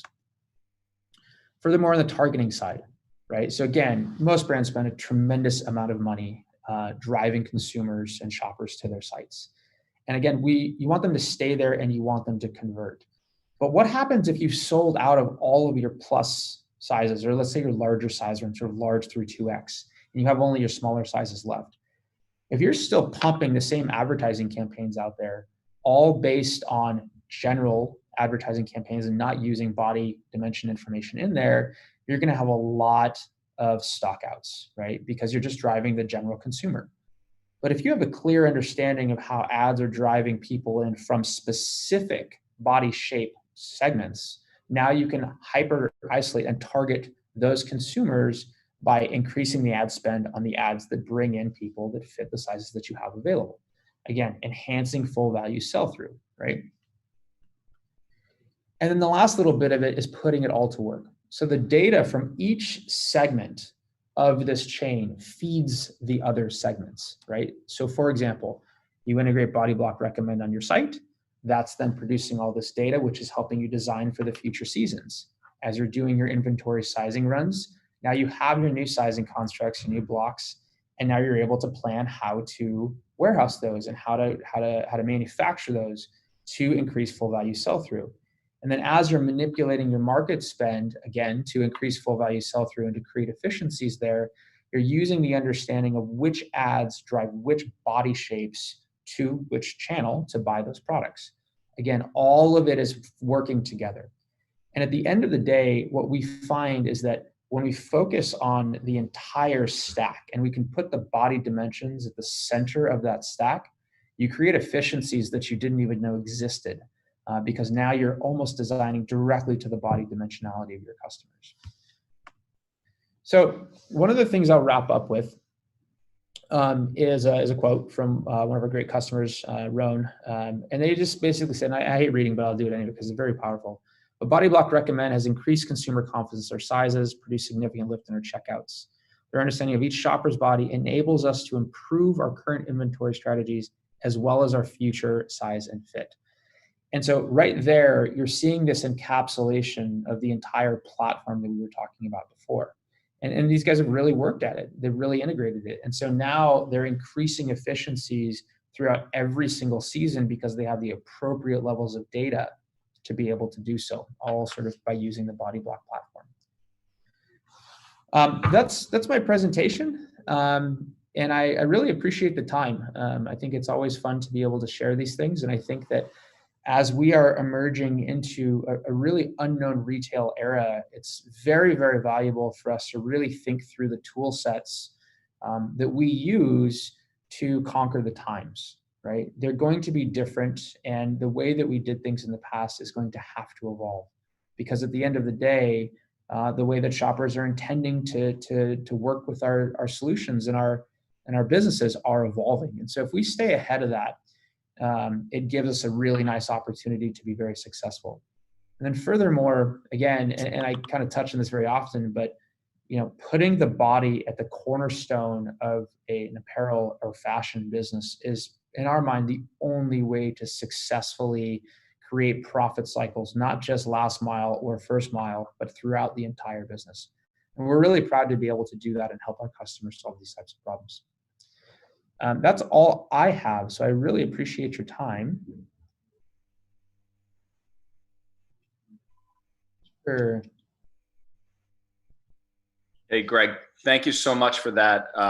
Fascinating to hear from you guys. I knew that it would be a fascinating session, having seen a little bit more about the of what you do before. I think you guys just do such an elegant job of weaving together technology with real consumer needs. And obviously, it's solving a really significant problem. So it's the perfect note on which to end the Future of Retail Festival. So thank you to Greg, much appreciated. Definitely check out bodyblock.ai.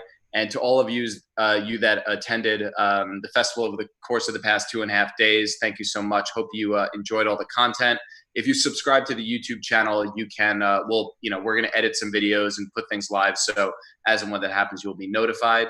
But see you on the internet. Have a lovely July 4th weekend and stay safe out there. Awesome. Thanks a bunch, Jeff. Really appreciate it. Thanks, everyone.